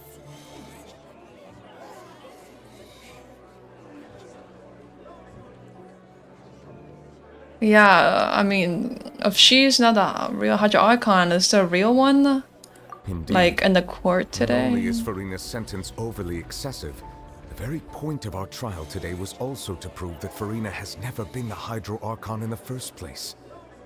Okay. But now, the Oratrice seems to have deliberately invoked the title of the Hydro Archon. What does this mean? Yeah, what does that mean? Super confused. Excuse me, if I may interrupt. Is the trial still going? Fremine! You finally made it. I assume this means you've completed your mission? Mm-hmm. Any mission Father assigns to me will always be top priority. Yeah, okay. Oh. Is that the first prophecy slate?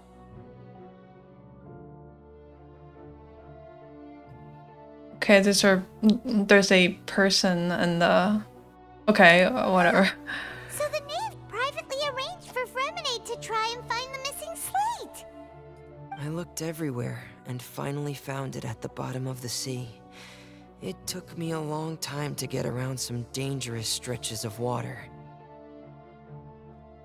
Okay. But has the trial already concluded? Then... doesn't that mean I've come too late? Oh no. Father will be disappointed in me. Okay, it's still going on. It's not too late. Thank you for your hard work, Mr. Fremine.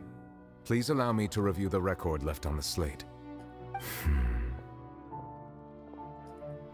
Traveler, I believe that you have already seen the other existing slates, and would like you to come here and confirm their contents.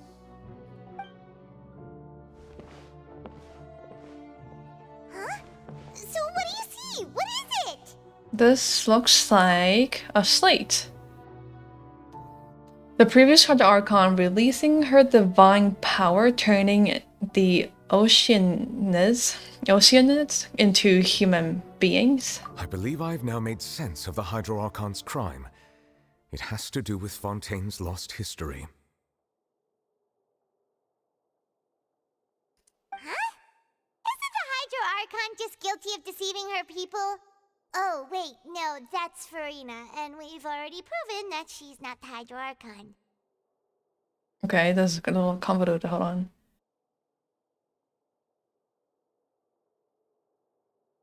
Okay. So when you say Hydro Archon, do you mean the real Hydro Archon we've been kind of talking about?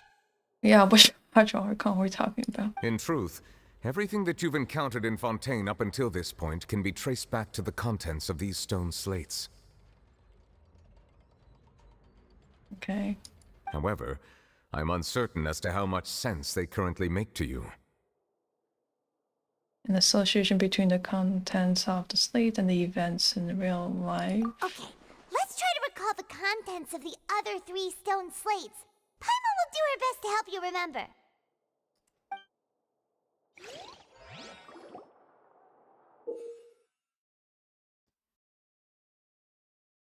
Okay.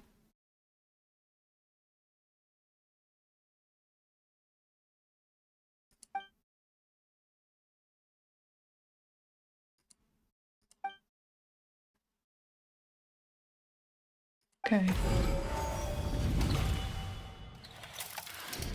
The first stone slate describes what you just said. It seems to show the previous Hydro Archon using her divine power, and then the Oceanids turn into humans. Okay. Does that mean that Fontainians are transformed Oceanids? Oh, Paimon wasn't expecting that. But if Oceanids can turn into humans, then perhaps this process can be reversed as well. Okay. Makes sense. Stone slate shows Celestia floating in the sky, and the Hydro Archon and her people worshipping it together. But the heavens still brought judgment down upon them. This must be the point when the Hydro Archon and the Fontanians were branded with their original sin. Does this mean that the original sin and the Hydro Archon sin are the same thing? The third slate shows the Hydro Archon sinking into the sea surrounded by many people. That reminds Paimon, didn't we also watch that happen to someone else? Well, the fourth slate is the prophecy the Fontanians have been talking about. People dissolving into the sea, the Hydro Archon crying on her throne, and so on. Oh, yeah. We didn't believe that such a crazy disaster could happen at first, did we? But after that incident, it was just a question of when and not if.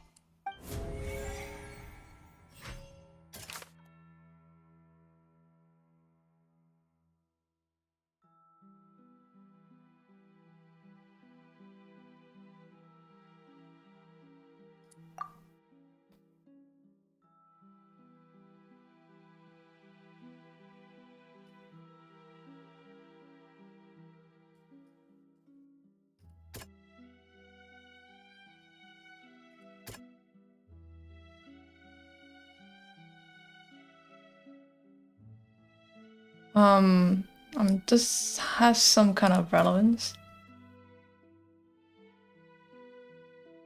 Oh, it does too. Can I pick this one? We know from the case of the serial disappearances of young women that Fontanians can be dissolved in primordial seawater. And the first stone slate tells us that long ago, the Hydro Archon used her power to turn Oceanids into humans.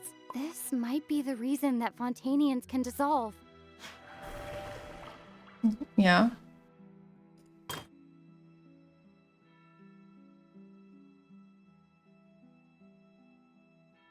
How do we verify this? Oh,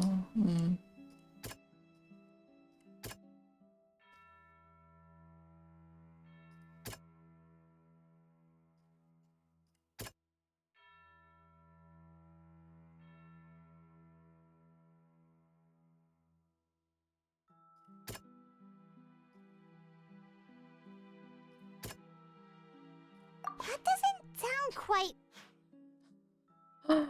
I'm terrible at this. That doesn't sound... Uh-oh.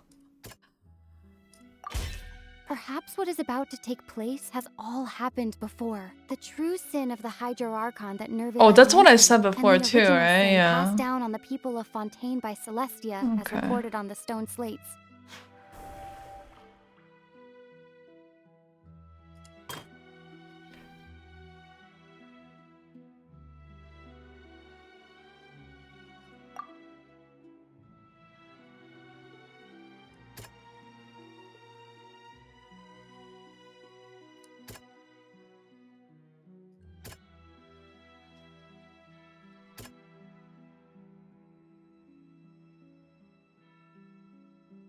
Oh, yeah, this one, right?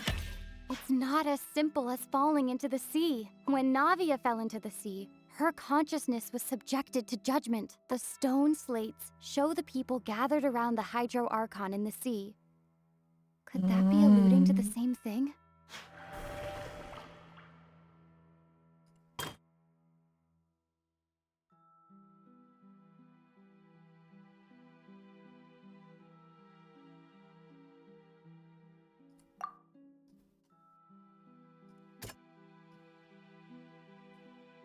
I don't know, I want to pick this one. That doesn't sound...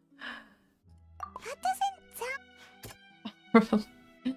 Okay. The prophecy from the stone slates found its way into society, but not many people believed it at first. The fortress of Meropide was nearly flooded with primordial seawater, which we know can cause Fontanians to dissolve. It seems increasingly likely that the prophecy may come true. If we hadn't dealt with it in time, things could have gone very badly. dissolve into the primordial sea but won't cease to exist, their essence will flow in the seawater, converge, and take the form of an Oceanid. The Hydro Archon was sentenced to death in court, shocking everyone present. Perhaps this means that her sin was actually Fontaine's original sin. So she was sentenced to death before. Okay. Navia fell into the water inside those ruins, and she nearly dissolved. She was surrounded by the people of Poisson in a court within her consciousness, and was forced to take part in a trial meant to make her stay. The eruption of the primordial sea at the fortress of Meripede was the surest sign that the prophecy was about to come to pass no matter what. The stone slate's content can all be verified by recent events. If we combine what we know together, loads of truths should come to light.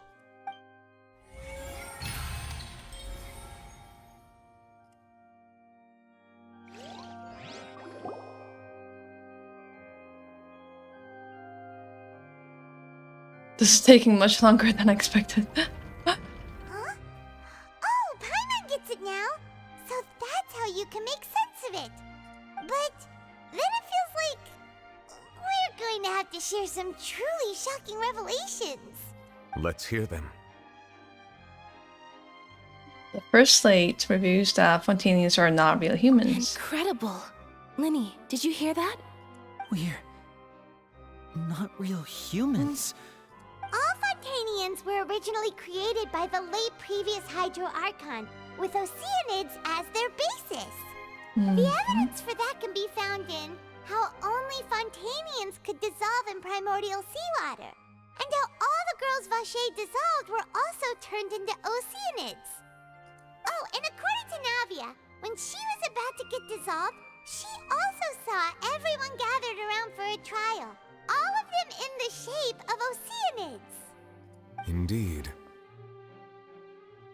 The second slate reveals that the crown of the Hydro Archon was her creation of Fontainians from Oceanus. Yeah, and it follows from the content of the first slate that she probably angered Celestia by creating humans without prior permission. That could also explain why the Oratrice judged the Hydro Archon to be guilty. It's to account for that ancient sin. The Hydro Archon's true sin was creating us?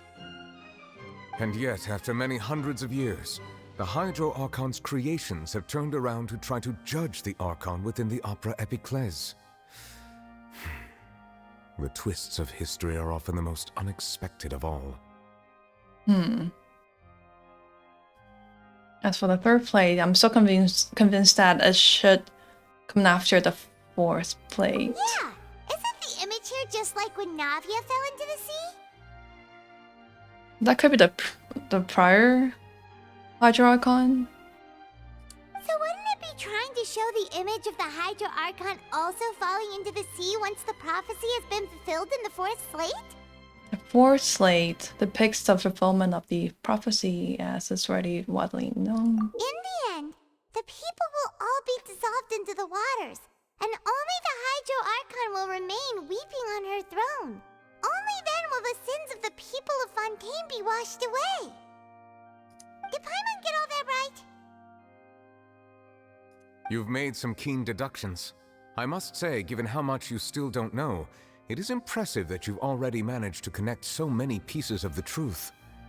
However, while you were able to decode all the information on the slates, they've also been etched with an additional layer of hidden information using a different power source. When we were at the ruins, I tried to decipher the hidden information recorded in the slates. But since we only had 3 slates at the time, I was unable to come to a full conclusion. Now that the slate collection is complete, I shall make another attempt to decipher the narrative recorded within. If everything goes well, we should finally be informed of the unadulterated truth.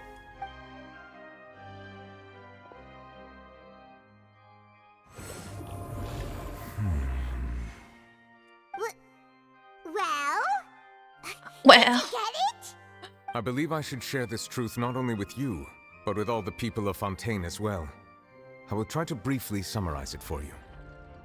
Your hypotheses regarding the origin of Fontanians and the sin of the Hydro Archon were both correct. In the Fontaine of old, the previous Hydro Archon sensed the yearning of her Oceanid familiars for life on land. Ah, okay. The Oceanids were enamored with the beauty and romanticism of human beings, and wishing to have those experiences for themselves, expressed to the Hydro Archon their desire to become of a similar kind. However, even though water as an element is intricately linked with the power of life, the Hydro Archon, as one of the seven, did not possess the authority to create a new form of human life. Not one to give in, she eventually found a way to create permanent humanoid bodies for her familiars by appropriating the power of this planet's primordial sea. She poured primordial seawater into the Oceanid's blood vessels, creating humanoid mimics in the process. Ooh. But if Fontanians were to ever come into direct contact with water from the primordial sea, the power within their bodies would escape these artificial restraints and return to the sea. As a result, their forms would collapse, and they would be reverted to their original forms as Oceanids.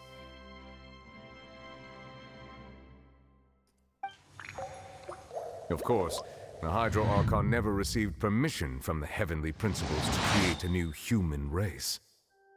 Wait, so once the old Hydro Archon passed away, there can't be any new Fontanians, right? Am I right, or how would they make more human beings? You know, not through the conventional method. Okay. And thus, the Hydro Archon and all of her creations came to shoulder the original sin of appropriating the power of the primordial sea.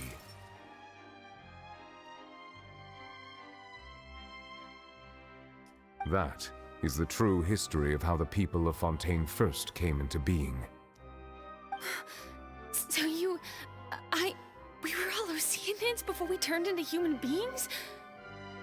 That's way too much information for me. Yeah, I it's think too I'm just much. going to pretend that I never heard a single thing. That's probably the best. I'm sorry. Wait, but if that's the truth, we can't let the Hydro Archon be sentenced to death. After all, her only sin was creating us. This really might be too much information for your regular Fontanian, but it does answer a lot of our questions. Alas, your hypothesis regarding the third and fourth stone slates was inaccurate. The slates' respective positions are, in fact, correct. Okay, so they're in the right order. What is the third place supposed to represent? A key point of the visual on the third slate is how all the individuals depicted in the water are humans rather than Oceanids. Oh. They have not been dissolved, which implies that the water depicted in this slate is not water from the primordial sea. Okay. The nation of Fontaine is the nation of Hydro, as well as the nation of trials and justice. Instead of being the literal element, the water in the scene symbolizes judgment and justice. Okay.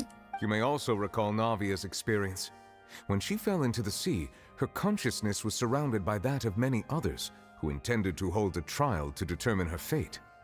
Therefore, the meaning of the third slate is that the people of Fontaine shall try the Hydro Archon at the court of justice. It can be. Yes, it refers to our present situation. Okay. I think I'm following now. So, what you're saying is, even though we decided to put on this trial to avoid fulfilling the prophecy, We are fulfilling the prophecy. in truth, everything we've done has happened exactly as the prophecy foretold. So now, it seems, we're the ones making sure it comes true. What should we do? I don't know. It feels like there's no way out of this. Huh. No matter what, the prophecy will be fulfilled. Is this what it feels like to be a prisoner of fate? If that's the case, does that mean the scene in the fourth slate will also be fulfilled soon? Traveler, I would like to point out another small fallacy in your deductions. Go About ahead. the fourth slate. You probably thought that the eruption of primordial seawater beneath the fortress of Meripede served as the surest sign that the prophecy was about to come to pass, yes? However, I believe that rather than being a sure sign, that eruption could in fact only be a small warning of something far worse to come. As for the root cause of the catastrophe, I believe you've already encountered it once before. I have? Wait, could it be?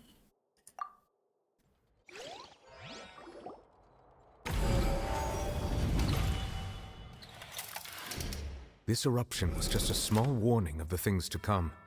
We must find the root cause of the disaster.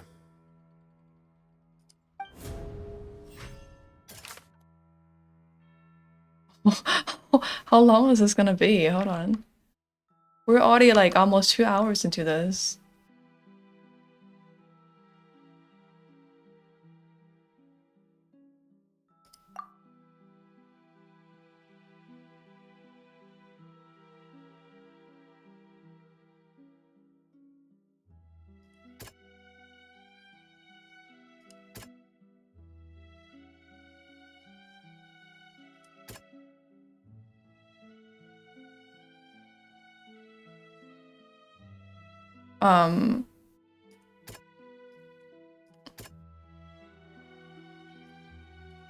Maybe this one? It was both dream and reality. If we're talking about a true culprit, that could only be that thing inside the primordial sea, right? The truth, the original sin, the trial, and the root cause of the disaster.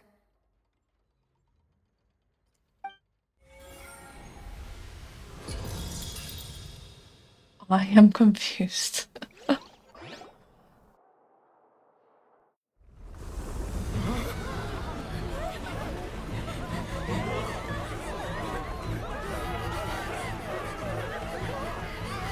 Okay, what's going on? Oh, what?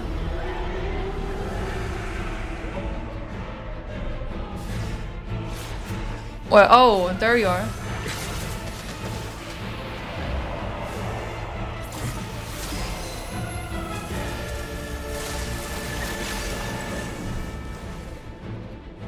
Oh, a big whale, mega whale. Oh no!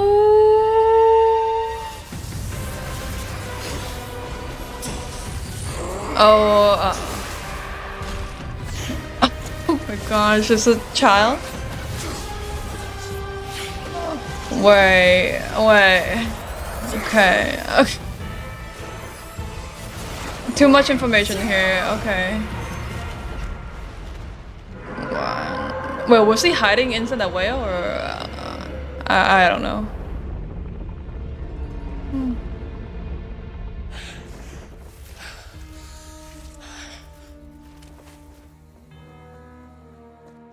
Okay, you may come down now.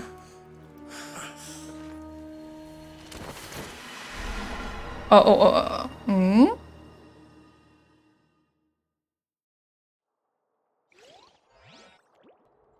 That was way too close! How did that thing just burst into the opera house? Wait, was that the huge whale you saw in your dream? That's right. I'll wager that it's also the one that Chao saw when he was young. So we've met it at last. Oh, I understand very well why it has chosen to make an appearance here. Yeah, why? I That whale don't... does not belong to Tevat. It is a monster that has traversed the stars, weeping all the while. It has been greedily consuming the energy from the planet's primordial sea, using it to grow. That is the main cause for the rising sea levels. Okay. And once it has finished consuming all of the energy contained within the sea, its next step will be... You said that when the Hydro Archon first created Fontanians out of Oceanids, she filled their blood vessels with primordial seawater. Oh, so it's gonna start consuming Fontanians? Precisely. That whale finds the blood of Fontanians nigh impossible to resist. Therefore, when it left the primordial sea, it decided to make its next stop a packed opera house full of food. Food in the form of Fontanians. We just Evil. barely managed to push it back, right? In that case, won't it come back to target the people again once it's managed to recover its strength? That is correct. Indeed, it is more accurate to say that we should thank that Harbinger for buying us some time. Without him, the whale would have likely come onto land far sooner. From the way he looked, he must have been fighting the creature for quite a long time. That battle maniac. No. We've always known that he had a special connection with that whale, but we definitely didn't expect it to help us out like this. Anyway, now that we know that this whale is the actual cause of the disaster recorded in the prophecy, all we need to do to stop the prophecy would be to find a way to beat it up, right? It is too late. What do you mean? It had already absorbed too much of the primordial sea's energy before we could notice it. At this point, it has become practically integrated with the sea itself. Even if the entirety of Tevat were to be destroyed, it could still survive and swim off towards some other world. Oh, what? Okay, then what do we do now? That's not something I will accept. We've already done everything we can, and we even found the true culprit. We've come so far. You can't just tell me that the last hurdle is some impossible foe. That's just not fair. Indeed, that's not how a grand performance should end. Is that what you're thinking right now? I'll fight it to the end, no matter what. So the prophecy will be fulfilled no matter what, huh?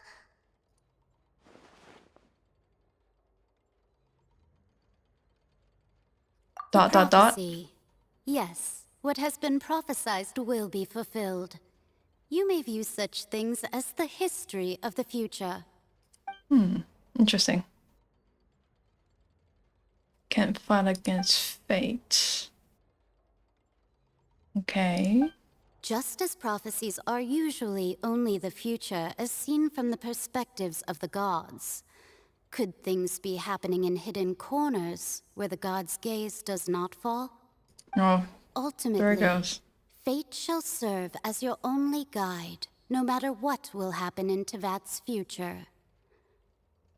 All you need to do is to play your part. Alright. There will still be one way to save everyone. Okay.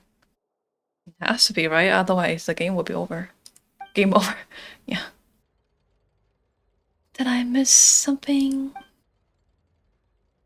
Oh yeah, where's she? Was it that she wanted to say something to me? Yeah, okay, what does she want to say? Yeah, I still don't know. Her secret. Oh. What's happening with the oratories? I believe it is preparing to carry out the death sentence.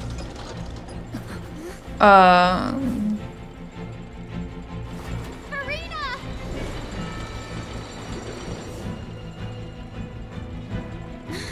No, I still need answers. We can't jump that high.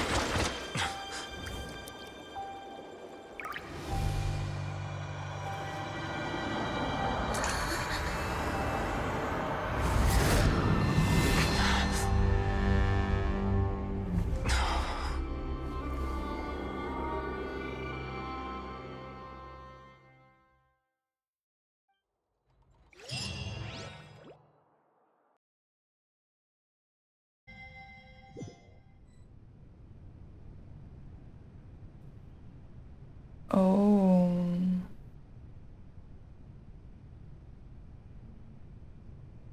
Is this her true form? You.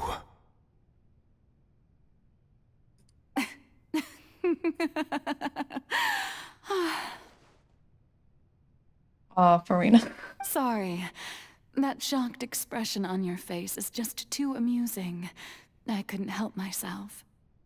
You are not Farina. Who are you?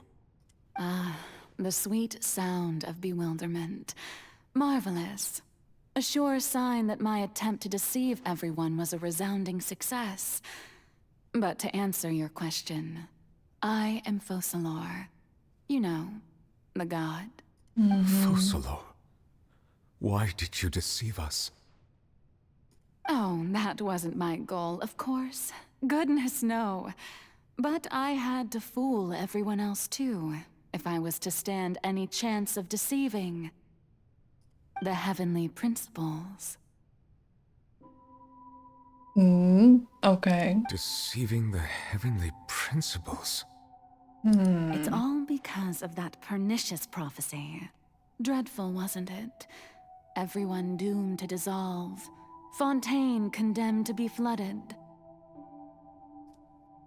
Or she came up with that One was prophecy? not amused. In fact, one was positively bemused when that problem was thrust upon me by my dearest predecessor. That's the former Hydro Archon Egeria for the uninitiated. It hardly gets more disastrous than a preordained national catastrophe, now does it? She knew full well that the prophecy would surely come to pass. And as one of the seven, she also knew full well that one defies the heavenly principles at one's peril. So yes, as you have no doubt surmised, it was a rather impossible situation that I found myself in. I spent a terribly long time mulling it over, alone on the ocean floor. And I was almost growing barnacles by the time I finally realized there was only one possible solution to this confounding conundrum. I had to outwit the heavenly principles, allow the prophecy to be fulfilled, ostensibly at least, while saving everyone at the same time. I'm a genius, I know. I can only assume that's why Egeria chose me as her successor. Although, looking back now, it was hardly the inheritance one dreams of. Between the task of saving the nation, the quotidian duties of the Hydro Archon, and not to mention the original sin of creating a new race of humans, I dare say she left me quite a colossal mess to clean up. But one can only play the hand one is dealt. I did not choose this, any more than I chose to be one of her Oceanid familiars. So you were also once one of the Oceanids, transformed into a human by Egeria's hand. Yes, I was. I always dreamed of becoming human. And I still do, even now. In my eyes, to be human is to be part of the greatest opera ever known.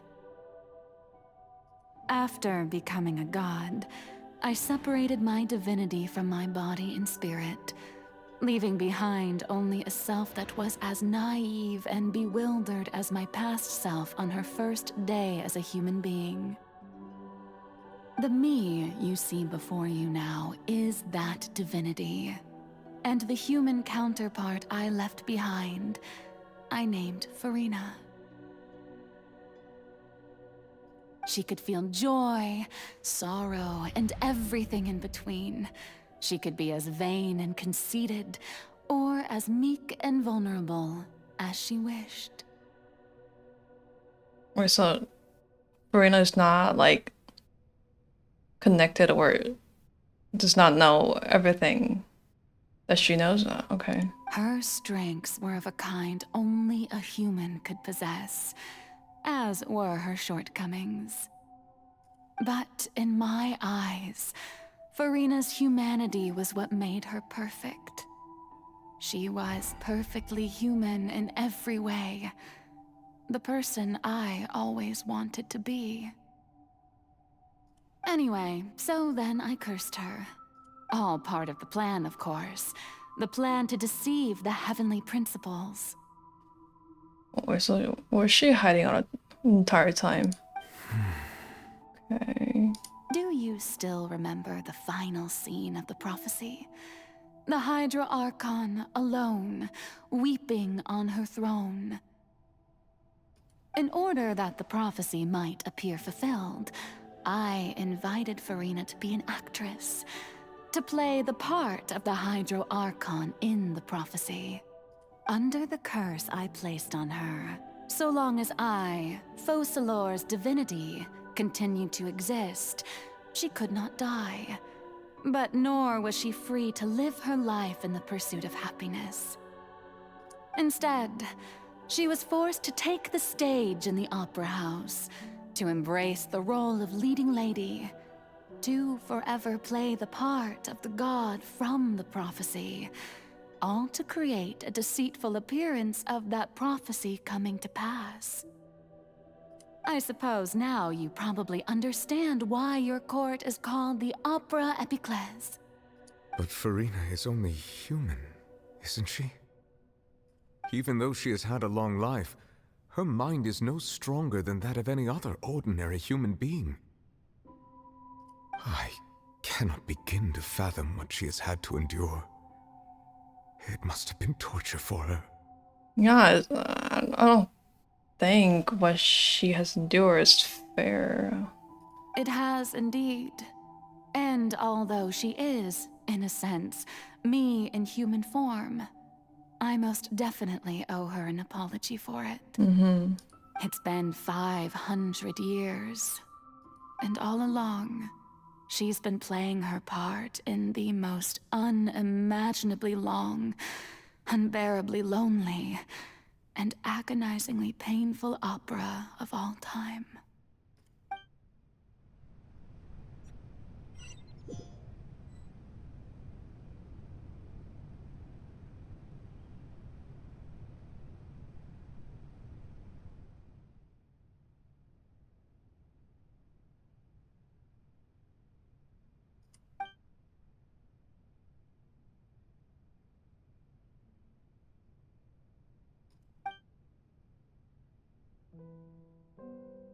Hmm.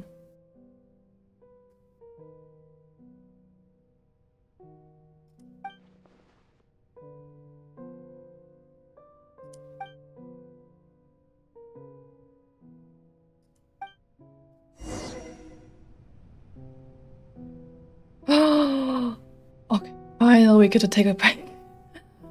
Okay, yeah, I'm gonna call it a day here, and I'll see you guys next time. I enjoyed the story a lot so far, and I'm hoping to be able to continue this very soon. And I'll see you guys next time. Have a good one.